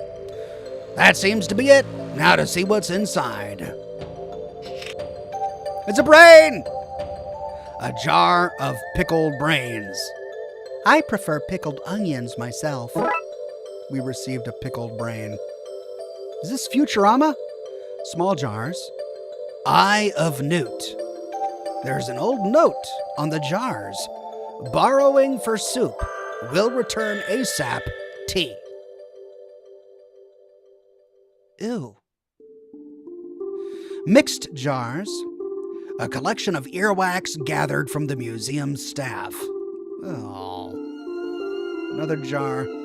This seems to be filled with wasps. Living, angry wasps. Small jars. Used contact lenses. Urine sample found on site. It's stuffed full of old invoices. It contains a drawing of some jam. Some bad juju. Well, we know zombies like brains, so let's lure him into the sarcophagus with a brain. Sorry, pickled brain, but I need to take care of some undead business. Yum!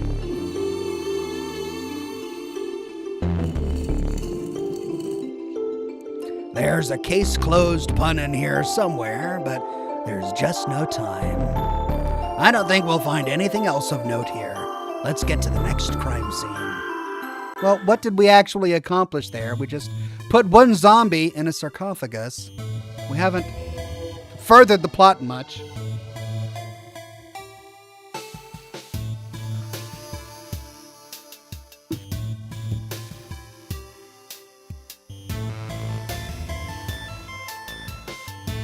Guess we go to the mansion.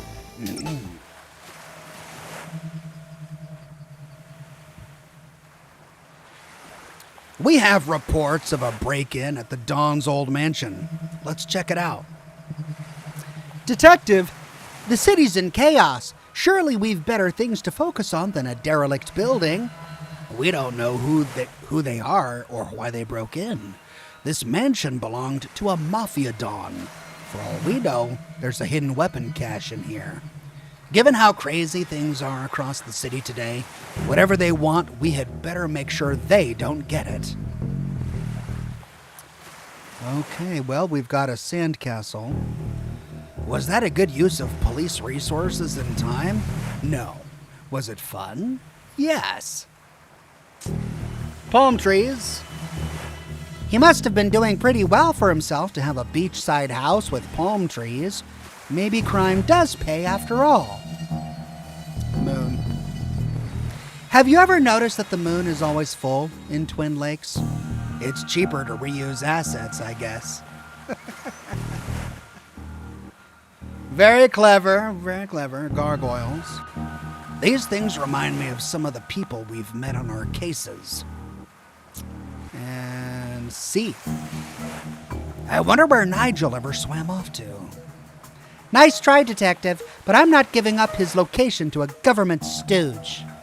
Dooley, I helped him escape. And you're a government...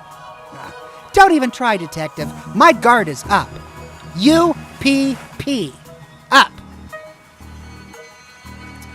Oh, dear. You said a Don owned this place? Like a mafia Don? Yep. One of the most feared men in the country. Al Capone. He terrorized people for all sorts of things, but we could never prove any of it. Any resemblance to persons living or dead are purely coincidental. What got him in the end? Tax evasion. He swerved to avoid a truck of thumbtacks, and we got him on dangerous driving charges. He died. Tax evasion? Come on. He died in prison, and this place has been condemned ever since. That was great.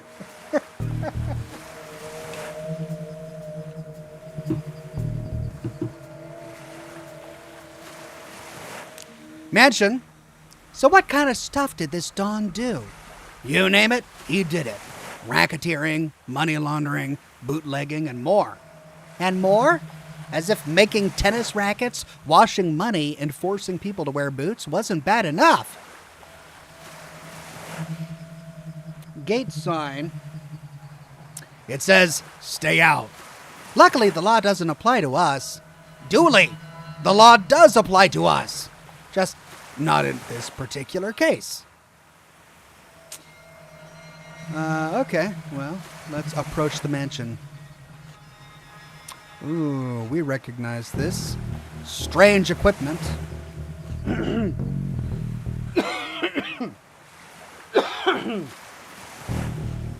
This must belong to whoever is in there.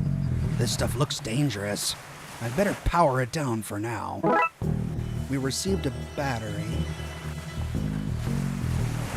Window. These boarded windows make it hard to see much inside. Police tape. A broken line of police tape? Looks like somebody has gone inside.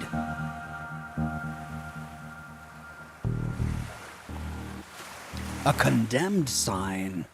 I don't see why it's condemned. Looks like a perfectly fine sign to me. Whoa!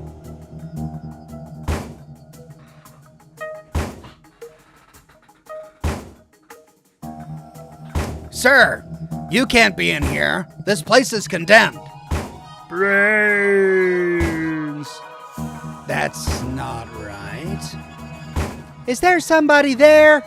Yes. Are you okay? I'd be a lot better if I wasn't trapped in here by that thing. Right. Hold on. We'll do something. Don Cafoni. That's one mean-looking mobster. He was also mean-acting. Do you think those two facts are related? Okay, well, there's a chandelier. I wonder what we could do here. Now, that's a large chandelier. Jeez, if that dropped on somebody, it really hurt. This is like Looney Tunes. Rope. This seems to be the rope that holds the chandelier in place. Seems to be stuck. What a potentially conveniently located table. A surprisingly tame couch for a mob base, for a mob boss to have in his house. How is it tame? Well, we go past him to the kitchen, I guess. Gotta get some scissors or something. Sink. That liquid is so dark and stinky, I wouldn't put my hand in there for any reward. Broken cupboard. I can't open this one. I wonder what treasures are inside.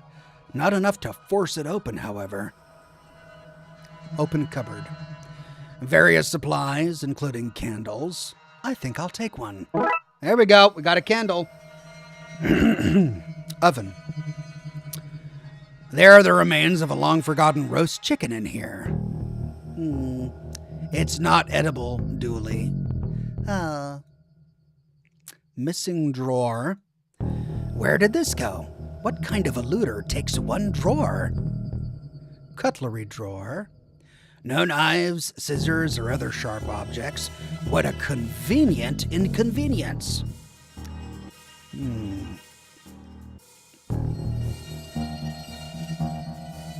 Somebody half cleaned this cup. I'm sure they won't mind me taking their sponge. I received steel wool. We could use these at the Blood Wolf camp. Somebody ruined our pots by melting marshmallows all over them. What? Somebody... those monsters. We did that. What a stink! Somebody forgot to clean out the fridge when this place was condemned. Anything in there I can eat? Dooley, it's all rotten. But I'm so hungry. You made things sound urgent, so I skipped second breakfast. This is urgent, Dooley. Fine, but after all this, you're buying me pancakes. Well, we've got steel wool and a battery. I wonder if we can make fire. Blood Wolf trick. Combine a battery with steel wool to make a fire starter. Little Emily taught me that. That's plausible. We received item fire starter. Let's set the candle on fire. If I light this while it's still on my pocket, I'd burn my coat. My precious, precious coat. Oh, okay. Go over there. Let's put the candle right there. No. I just need this to magically float. No? That's odd. I guess I'd best try something else.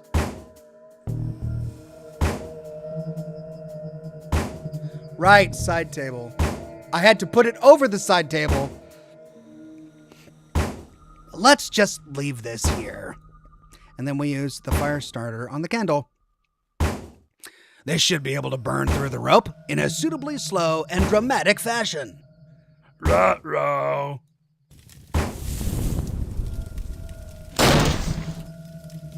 It's, safe to come out now.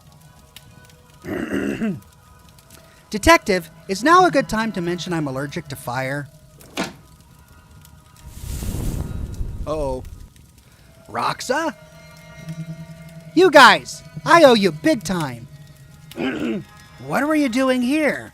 Actually, for no reason at all, we should go outside before you tell us this. Oh dear, the mansion is on fire. Thanks for saving me back there. Are you okay? I am, thanks to you guys. What's with the getup? I'm an inspector now. Since I kept finding myself at weird goings-on, I licensed myself a franchise. And there was a localized storm here last night, so I knew that meant something was happening after the events at the library. Good catch. Is this your equipment? Is this your equipment? It is. It's a spooktometer. Do you like it? It reads for spooktivity. I brought it with me to help get readings. But I got trapped in that room and didn't get to look at the readings yet. Trapped by that creature? Later, yes, but not at first. There were people here, searching the place. Their accents were hard to understand, but they were looking for the Dawn. But he's been dead for a while. Yeah, they left when they realized that. I waited a while to make sure they didn't come back, but then that thing burst out of the floor, and I was trapped again. So, what did the readings say? That's odd. The battery is missing. Thankfully, there's a printout inside it. Give me a second while I open it up. Wow! Lots of spookdrol readings. Whatever, was looking for the Dawn, they weren't human. Dooley, I just figured it out. The Darksiders aren't looking for something at the Dawn's house. They're looking for the Dawn. But you said he was dead. Which is why they took the Gem of Osiris and the ritual components. They're trying to resurrect him. Wow, Detective, what an amazing coincidence that every place the Chief sent us was tied in so tightly with what's really going on. If we had been sent to even one different location, you may never have pieced it all together. There's no time to work out the undoubtedly small probability of things having worked out like this.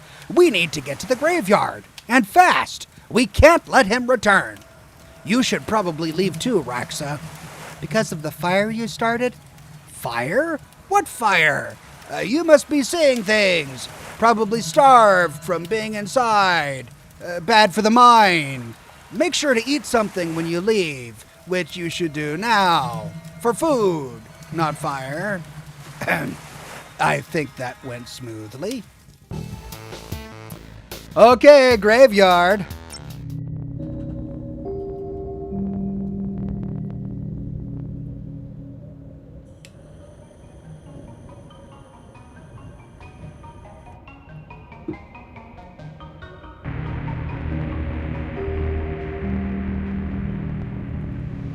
I like you, Detective, but make out point? This is Detective McQueen. We've tracked the source of all this to the graveyard, requesting backup. Says are scattered across the... There's nobody available to help. You're on your own, Detective. Drat. Looks like it's just you and me, Dooley. McQueen and Dooley, solving crimes while looking coolly. See that constellation, Detective? That's called stars. Can we just kick Dooley off this ledge, maybe? The graveyard. We should scope it out before going closer. I wonder if we can get an overview of the situation from here. It's what I feared. The place is swarming with zombies. These must be the Darksiders we've heard about. They're firing at somebody inside the church. I can't make out who, though. Look, Dooley, over there. There's some bad mumbo-jumbo happening at the crypt. We need to stop them from bringing the dawn back. Okay, Dooley, let's go.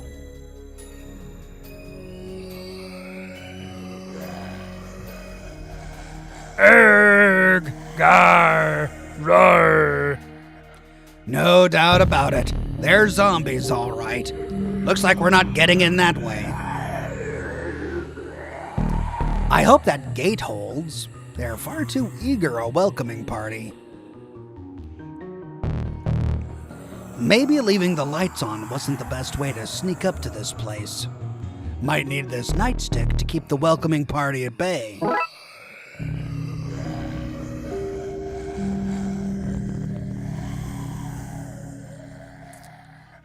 Hey bros, I need help. I'm being confronted with dangers to both my physical self and my dogmatic views on the universe here. There's somebody trapped in the church. If we don't get in and help them, they'll be zombie fodder. Well, can we use the nightstick on the zombies? Get back, you monsters! Finally, a positive application for police brutality. Arg! Well, its hand broke off, but it doesn't seem to care. We might need another way in. I received item zombie arm. All right. Well, I guess I was supposed to do that.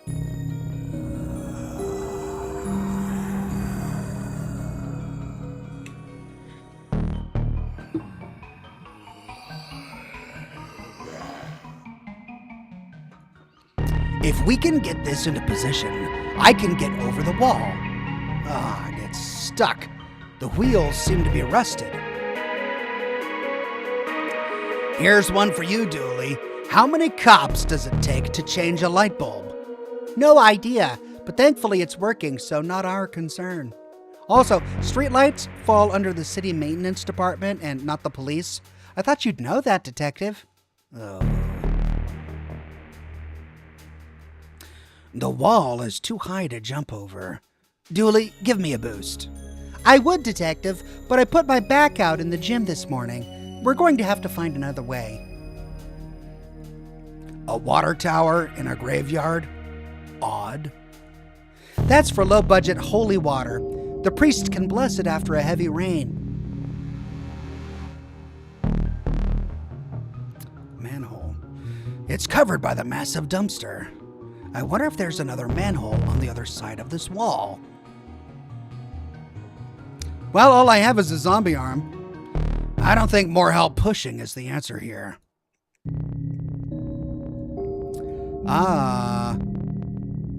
Let's throw the broken railing, the arm over the broken railings. Doesn't look like it's working. Throw the arm at the light bulb. Nope. Throw the arm at the manhole cover. Nothing seems to be happening. Throw the arm at the water tower. No.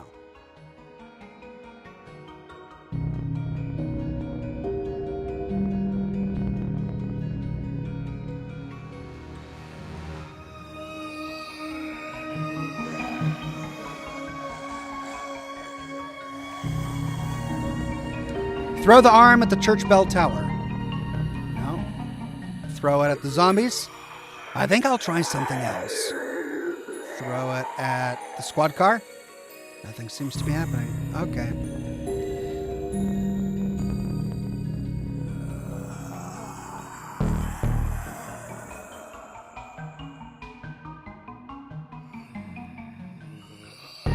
I can't believe I'm entering a rival parish. The things I do for this job.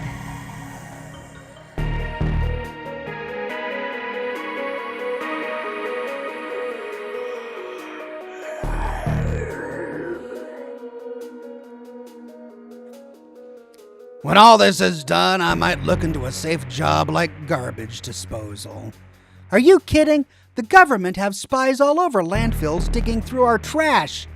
Actually, that I could believe. Oh, look in dumpster. Right. Oh my God. Why do I always make things harder than they need to be?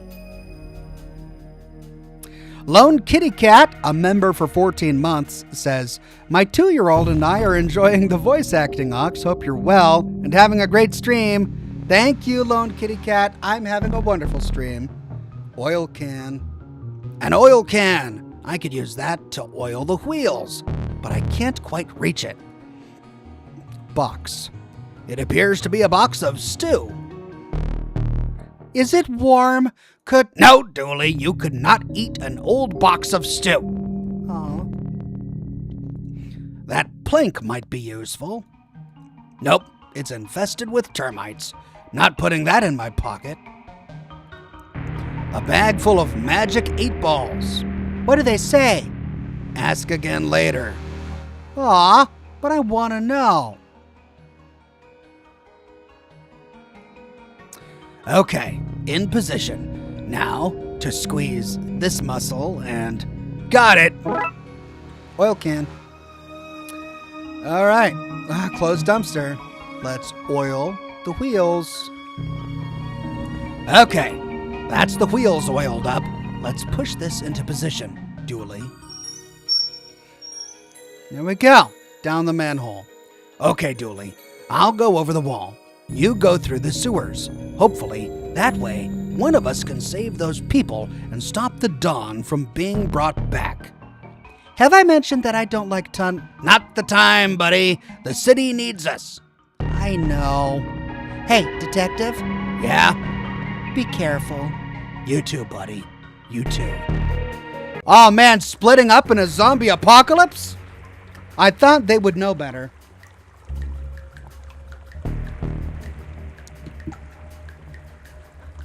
That way is blocked off by a large gate. What secrets are you hiding, gate? When all of this is done, I'm going to launch an investigation into you. I'll call it Gate. No doubt this is a secret bolt hole for government informants. This is how the government pumps dihydrogen monoxide into our homes, monsters.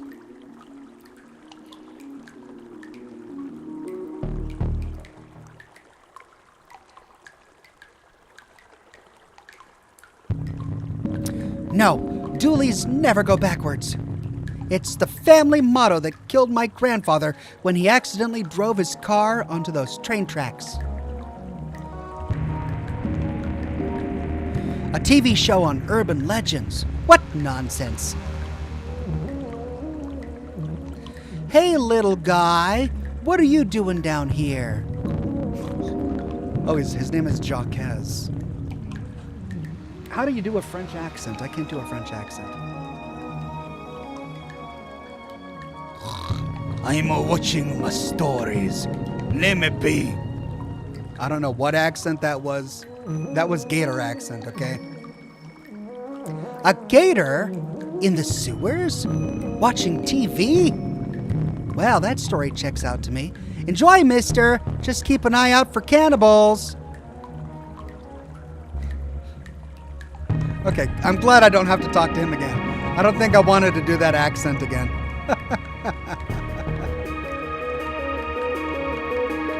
Oh. That boat's not the only thing floating down here. Ew.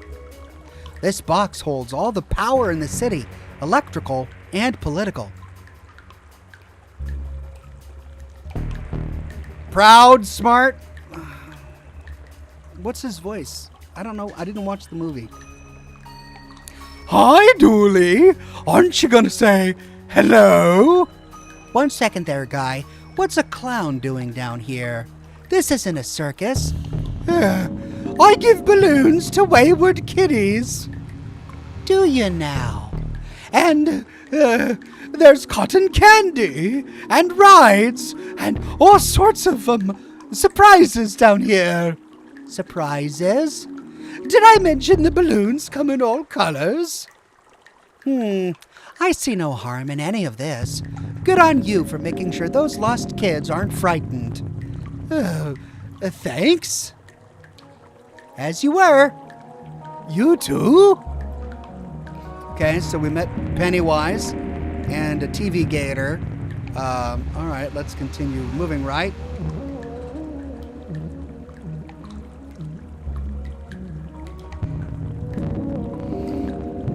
Work sign. Gents, interesting sign you have here. Thanks. What are you working on? Us? We're repairing the power lines. You've noticed all those flickering lights across the city recently. We're gonna fix that too. That sure is great. A great excuse. Do you think I'm an idiot? I see your sign. That's an inverted I. You guys are eye masons. Refrigerate. What? No, the other one. Freeze! I mean freeze! This is why so many of my TV dinners spoil. Drop your stuff and get out of here. I'd arrest you, but I've places to be. What are you talking? We're just here to Resisting arrest, is it? I guess we gotta listen to officer and take rest of the day off, Tyrese. Sure, it'll be nice to get home to the family early for a change. Well, that was brilliant. Too many accents in this sewer. Kango hammer. I'll confiscate this so that they can return to whatever shady, or they can't return to whatever shady business they were at. All right, I received a Kango hammer. Construction parts. Devilish debris from a cunning foe. Hole in the wall. I wonder what nasty business they were up to. Digging a hole to the planet hidden beneath or inside our planet? Or building a lair for the lizard people who secretly rule over us? Maybe they were planning to sacrifice something to the mole men. Whatever it was, it's been thwarted.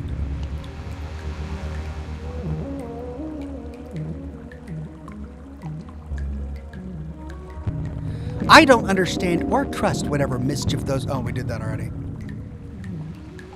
Oh, wait, no, we didn't. I don't understand or trust whatever mischief those two were up to, but I don't know if it's safe to tear it apart like this. All right, let's move right. Sewer gate. This gate is blocking me from going any further. If only there was a way past it. Well, I've got a Kago hammer. When life gives you lemons, smash those lemons with a hammer. Then send the lemon carcasses back to life, so it knows not to mess with you again.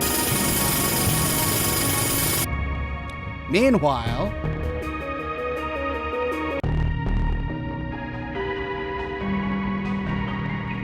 Paul Bearer Conway painted himself into a corner. Teresa McCabe drowned in a stack overflow. Grave McCabe crushed by writer's block. Ben Honty. Nobody heard what happened to him. Chris Golston. Eaten alive by bugs. Shed. What should I do for this guy? We've been breached. Charge! Ah, wait! Crikey! No, okay, it should have been Australian. They should have opened with that. Crikey! I do apologize. I thought you were the Hun, come to munch on my brains for military secrets. But I can tell you're a Yankee boy. It's in the stance. I'm not saying I'm doing a good Australian accent. I could do crikey, but that's about it. Not rigid enough. Shoulders like a melted ice cream on a sunny Sunday morning. Right. That's a nice helm. It's poor form to comment on another man's piece, old chap. Guess. This seems obscure enough to be useful. Hands off, old boy. Those Huns outside smell dreadful. That mask is my only protection. Huh. Boots in my size. Like them, old chap? They're yours. Belonged to a sergeant of mine in the war. Thanks? Wait a second. These aren't normal boots. They've got metal sockets in them. He had mechanical legs, needed special shoes that would click on. It's why I've no use for him. How generous. Okay, boots with metal inserts or something. Entrenching shovel. I'm afraid you can't have that, old chap. I need it to bash zombie Fritz should he try to enter my bunker. So nice and warm. Another reason to not want to go back out there. Built it myself from plane parts after I was shot down here during the Great War. I say Great War, but really it was mediocre at best. Can I help you, old bean? Who are you? Brigadier Reginald Smith. Smithy to my friends. Of course, I have no friends. No time for friends in the army, eh? Surely you're not still in the army. My dear chap, when you sign up for life. How long have you been here? Blimey! Okay, we've had enough chaps and blimeys that I'm starting to think he's British, not Australian.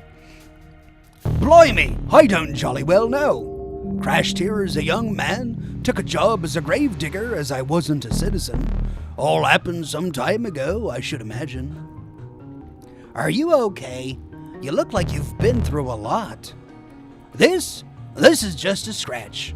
You should have seen the Hun when we were done with him. So is he from World War I or something, still talking about the Hun and the Great War? You're a military man. Can you help gear me up for the fight? Helping with the war effort? Sounds spiffy. I still have my military kit. Let's see. There's my mess tin, but things seem messy enough around here already. A water bottle, but it's been shot up. A ground sheet. A sheet would probably be more use if it hasn't been ground up. It's not looking good, old chap. I'll tell you what, take my gas mask. It's over there on the shelf.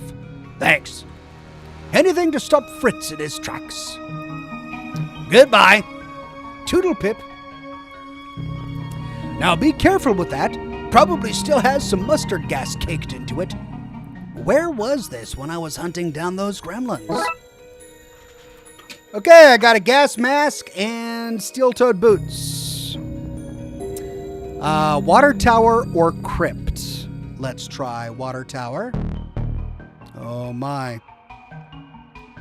Scaffolding. I hope this structure is sturdy, because a piece of this could prove handy. Okay, well, we just ripped some scaffolding off of the water tower. The legs of this tower look badly damaged. I guess it's for excess water to run into the sewers.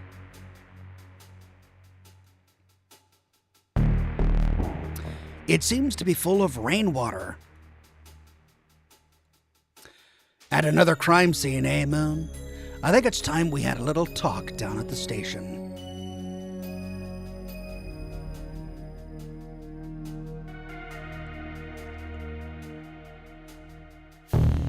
Well, don't know what to do up here, so let's go down.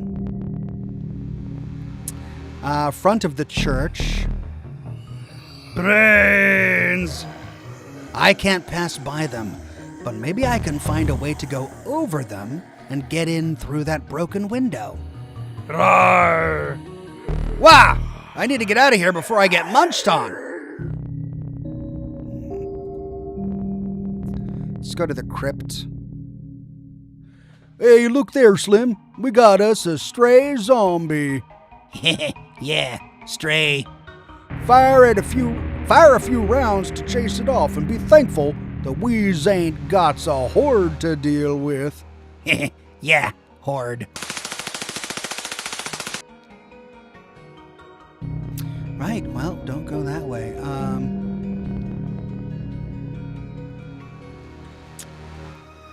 So, let's put the gas mask on. I think I'll try something else. Put the boots on. Nothing seems to be happening. Okay.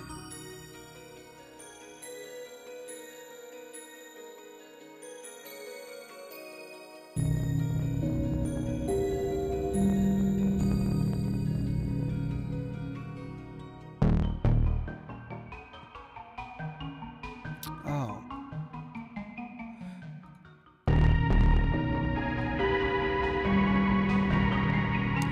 The scaffolding is a perfect fit. I received stilts.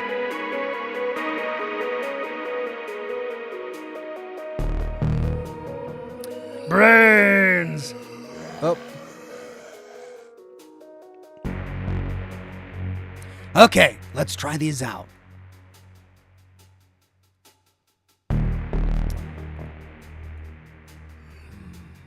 They can't get me all the way up here.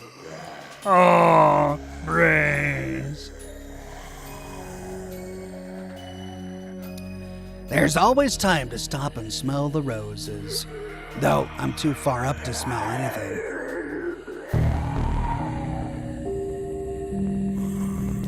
The Darkside goons shut out the window, giving me a handy way in. Agent McScream, what are you doing here? What are any of us what voice did I use for him? Posh Professor? What are any of us doing here anyway? Helpful as ever. I need to save whoever is trapped in the bell tower, then figure out a plan to get to the crypt and stop that ritual.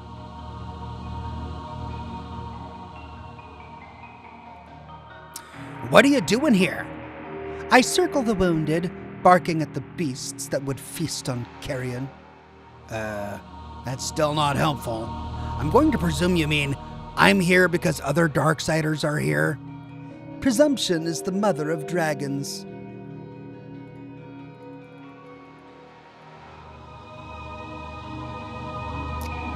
Altar. Stained glass window. Hey there, any chance of a miracle? No? All right. Those candles are bigger than my head. The censer is full of old, caked-in, moldy-smelling incense. Ugh. What's going on here? What are you doing in the bright side? Me innards. Are you okay? Been shot, son. Right in the gut. So it was you and McScream those goons were shooting at? That it were, son. Burning up from the inside out, I am. Darkside bullets is not like yours, but with them being full of cursed components, as it were. What can I do to help? Can we remove the bullet? Can it be removed normally, son? I need some purified water to wash the badness out. I'll have a look around. As you were then, son. Goodbye. All right, well, if there is purified water in the water tower, I just need to find a container. Let's check the vestry. A blocky dog's calendar. Pens, a letter opener, some reading glasses with the lenses popped out. I'll take the letter opener. It has the core religious texts from all major faiths and a note saying, just in case. I wish I had a nice chair like this back in the office. I couldn't confiscate this for the case, could I? No. Could I, though? No. It's a heavy-duty shredder. It could probably even tear up clothes. Well, now I know what to put in there.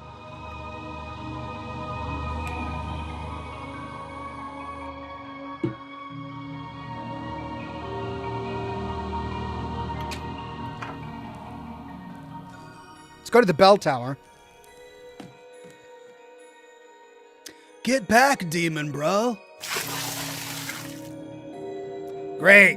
Now I'm soaked. Gnarly.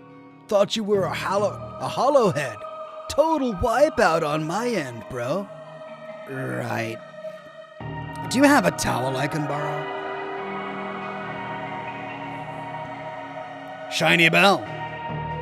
Thanks. I polish it myself. Ew. An assortment of extreme sporting goods, from scuba tanks to hang gliders, and oddly, face paints. Why do you have all of this? Dude, I like to extreme to the max, and you can't extreme to the max without painting your face.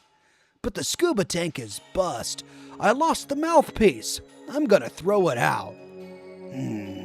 Mind if I take it? Sure, dude. Enjoy. Well, well, well. What if we put that with that?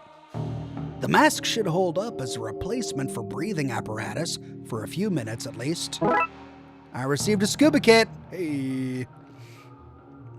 All right, priest. Why is this priest like a surfer dude? Sorry for the washout, dude. What was that about? Hollowheads don't like holy water, my friend amigo. Turns them into mush burgers. Good to know.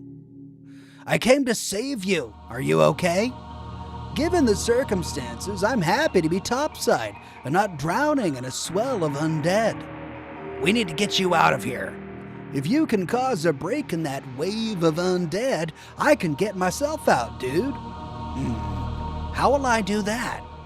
Like the surfer listens to the sea, maybe you should listen to the dead. That actually might work. Good idea. The Lord speaks through me, brosif.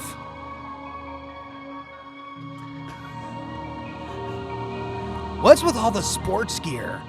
I was meant to be going on an extreme sports holiday, but I stayed to bless some babies. Bro, I will not make that mistake again. Can I have some of your holy water? Far out, dude. Happy to share the Lord's liquid. Don't say it like that.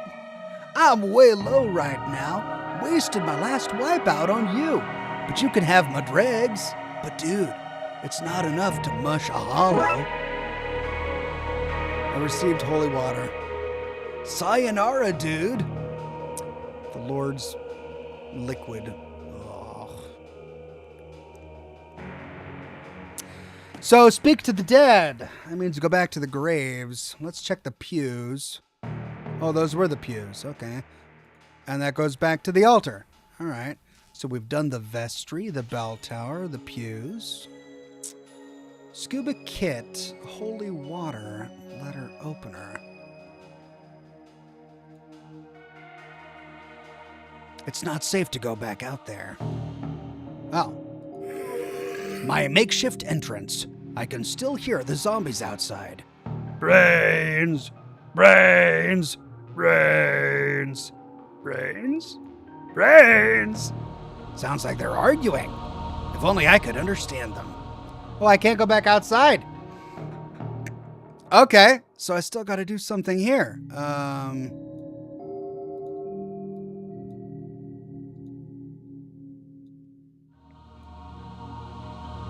Okay. Holy water for Chief Ghoulie. Use this to wash out your wound. Much better. Thank you, son. Thank you for that, son. Feel better now? Much better. Ready to fight the forces of evil once more. I knew I was right about you. Good egg, this one. Can you help me understand the zombies now? No, could never speak to the dead myself. Neither a necromancer nor a cryptic speaker be. Drat. I was sure that was the kind of thing you Darksiders could do. That, son, is what you call racism. Goodbye. Good day, son, and Godspeed. All right, well, we healed him.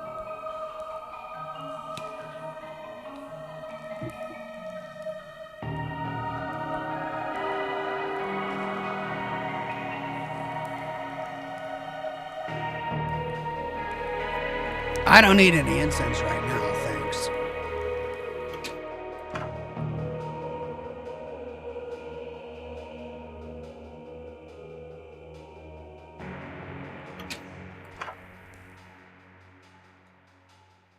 I spoke with Ghoulie. Does he still fester in the pits of agony? He's recovering now.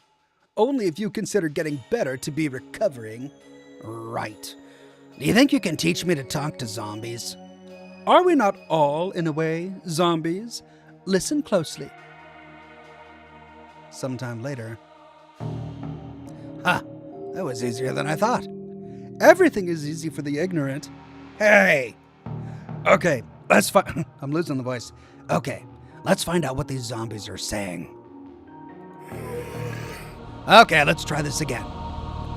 Brains, brains, brains. Brains? Brains! They are angry and confused. If I could disguise myself as one of them, I think I could unionize them and lead them away from the church. I need to find a way to make myself look and smell less alive.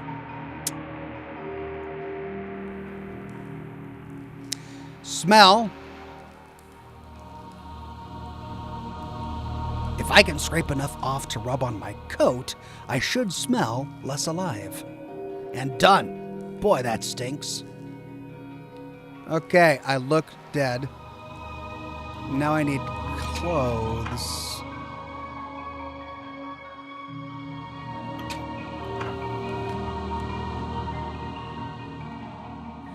Can I use your face paints to make me look undead? I can do that. 110%, bro. Percents only go up to 100. 110, bro. 110. Fine. Okay, I got face painted up. Sayonara, dude.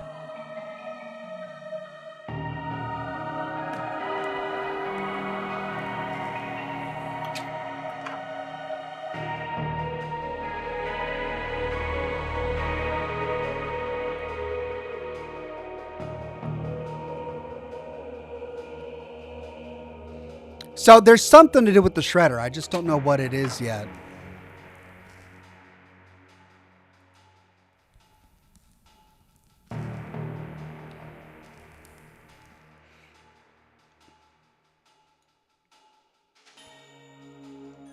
Hey, brains, brains, brains. Your brains, my good brains. Well, let's try exiting. I smell dead, and my skin is gray, but my clothes are too new-looking for me to pass as undead. Okay. How do I... Leave me alone! Well, how do I shred my clothes? Sorry, coat, but I need to look more undeadish. There we go. Shredded coat. And out we go. Okay, I should be able to pass as one of them now. Brains! Brains? Brains! Brains, brains? Brains? Brains? Brains! Okay, they've agreed to unionize under my leadership. Time to go talk to the people who brought them back. I just unionized the zombies? Is that what I did? I'm bringing them... They're following me! I am now the zombie union leader.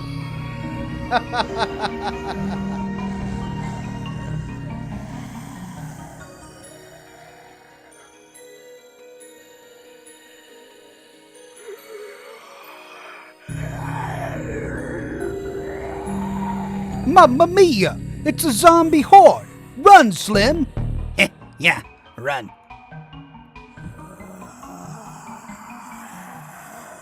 Enter the crypts. Ooh, car keys. Those goons must have dropped these before running off. I got car keys.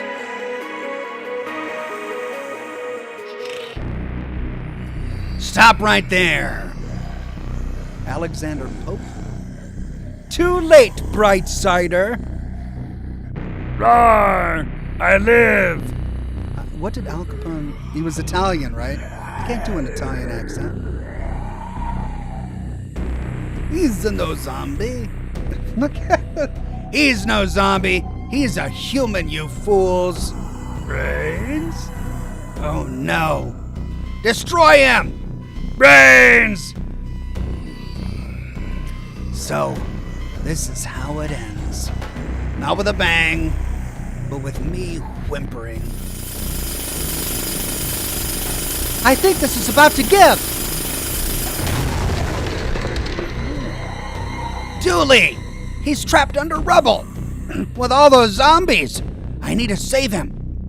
The priest said that holy water turned them to mush, but where would I find enough of it? In the water tower! Magical paint. This must be the ritual paint taken from Wang's. They used it to paint those markings and summon Corpsone's soul into our Don's body. I received the magical paint. A statue of Saint Monica, patron saint of being trapped in spooky crypts with bad guys.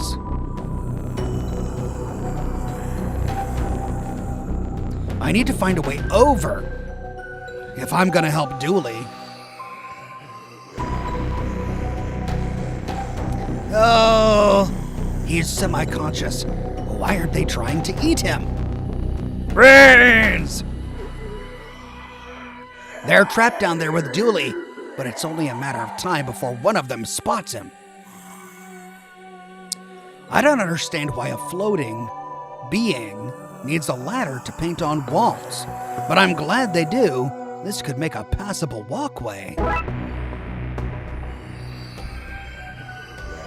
This should get me across.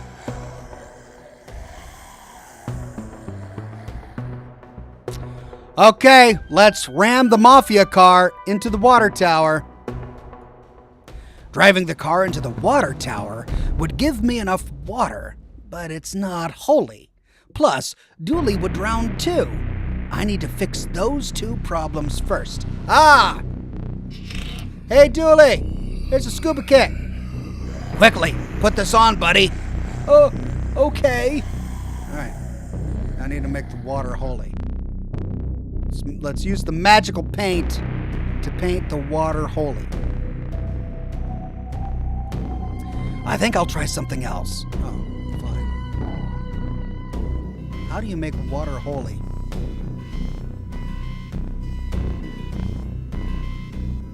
Let's talk to the priest. He can do face paints, and I've got magical paint.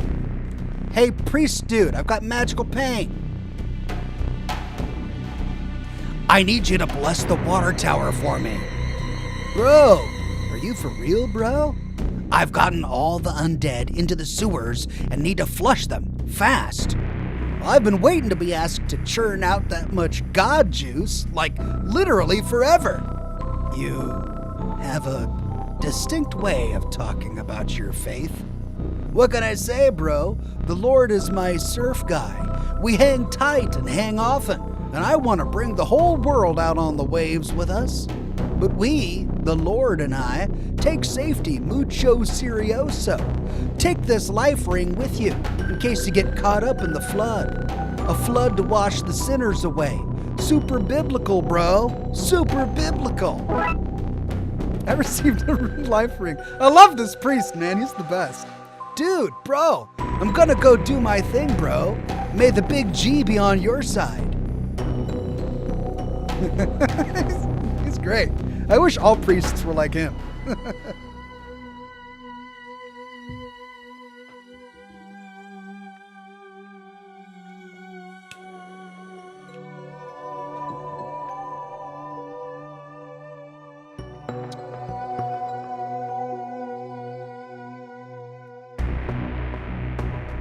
I don't need to paint anything onto the life ring right now. Right now.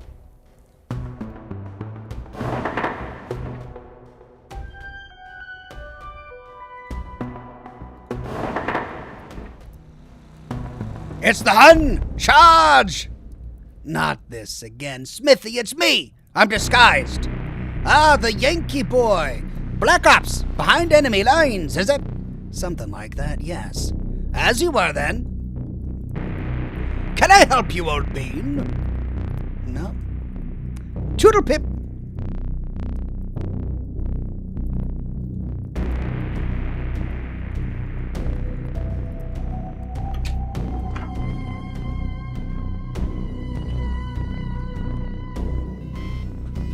Okay, Dooley's ready.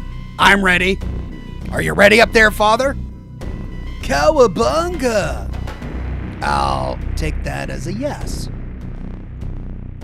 Best of luck, dude. I'm off to my vacay.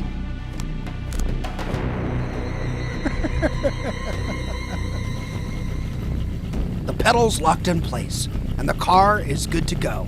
I hope my aim is true.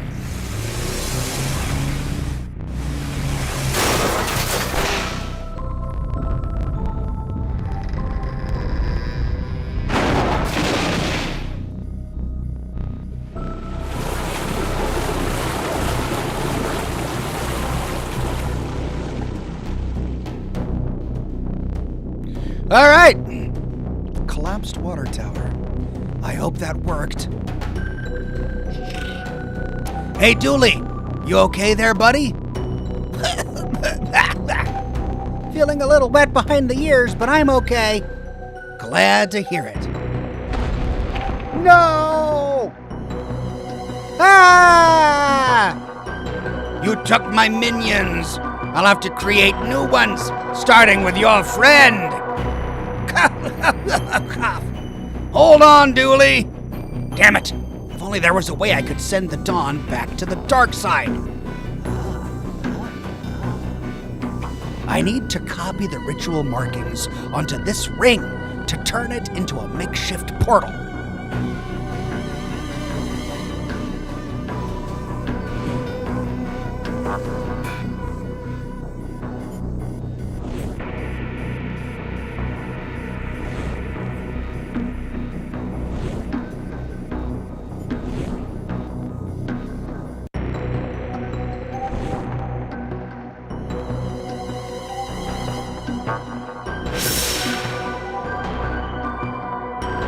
My improvised portal is ready for use.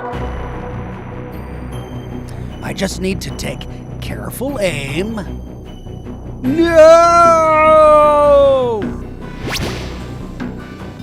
Got him! Enjoy your exile back to the dark side. You okay, Dooley? I'll live, Detective. Good. I was worried about you there for a minute, buddy. Let's get you out of those sewers. Now then. We has arrested the rest of his accomplices and locked them away. This uncooperated to reduce his sentence, reversed the ritual side effects that raise the dead in your city. Should be that all the undead is back to being plain old dead now. Good, because I had no idea how I was going to fix that. That was crazy dangerous magic, guy. I was young and innocent, easily misled. It happened a half hour ago. I've grown a lot in that time. A new man, ready for parole, I'd say.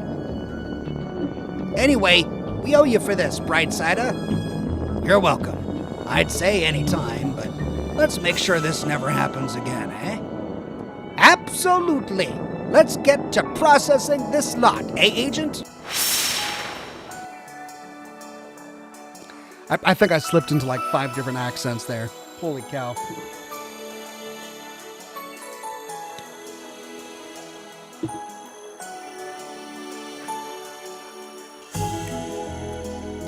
Dick Brickman here with Detective McKing, who just received a medal for stopping the riots across the city. Graveyard has 2-for-1 sale on newly available graves. Proprietor of Mystic Knickknack Shop arrested while disposing of body. Claims police made him do it by discovering he was hiding it in the first place.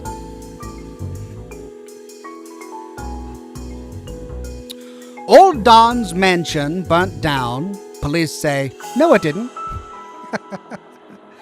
New detective survives riots on first day, which is news-worthy, apparently. Maya claims she didn't run from city during riots. She had just heard a phone ringing in a nearby state. Can you tell me, Dick Brickman, and them, viewers of Dick Brickman, what happened, Detective? There were riots across the city, and now there aren't. Light on the details there, Detective. Your wife is the mayor. Is that a conflict of interest? No. There you have it, friends. No conflicts and one fancy medal. Congratulations to the detective. After all that, I can't believe he got a medal instead of you, Detective. They're saying that the water tower burst a few days prior and got tainted by dead bodies before leaking into the reservoir, giving everyone temporary madness. At least we know what happened. You're a hero, Detective. Thanks, buddy. That means a lot.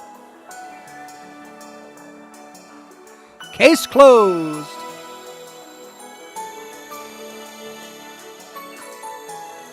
And that's the end of game.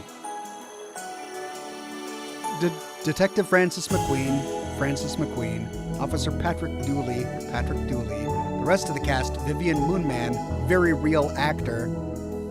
There were no actors. I was the actor. What are you talking about? On-set extraplanar entity, Gozar the Gozerian. Music by Ben Prunty. Sound effects by Chris Colston and Paul Conway. Okay, so we're getting some credits.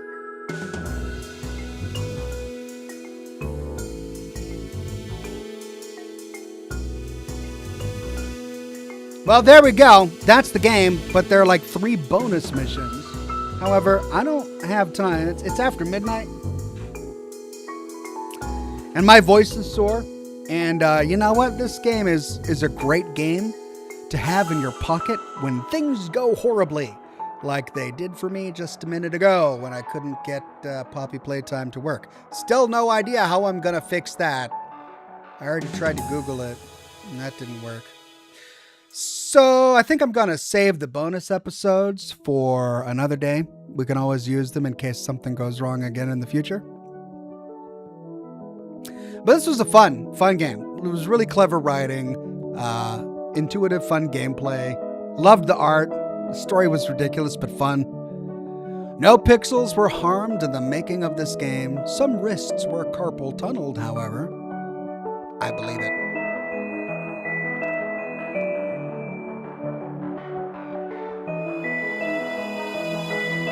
The government wants you to know that this is a work of fiction, especially the stuff about ghosts and all that, but also especially anything Dooley said. This message is 100% not from the people who live inside your fridge, and we certainly didn't strike down Twin Lakes from your world and turn it into a video game. Blah, blah, blah, blah. Ah, that went by too quickly. The credits just called me an ass. What? I didn't get the time to finish all the credits. And there's the moon. Are we finally going to take it? Oh, yeah, it's the priest dude. He was great. The Darkside detective will return in a fumble in the dark. Oh, is that the name of the next mission?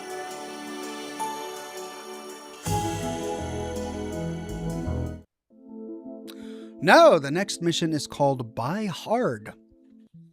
I wonder if there's a sequel. I haven't even looked if there's a sequel or not. Well, I mean, that was a lot of fun, but I don't think I have time to play anymore today. I'm going to give my voice a bit of a rest, as fun as it was doing all of those voices, and I'm going to let you guys go.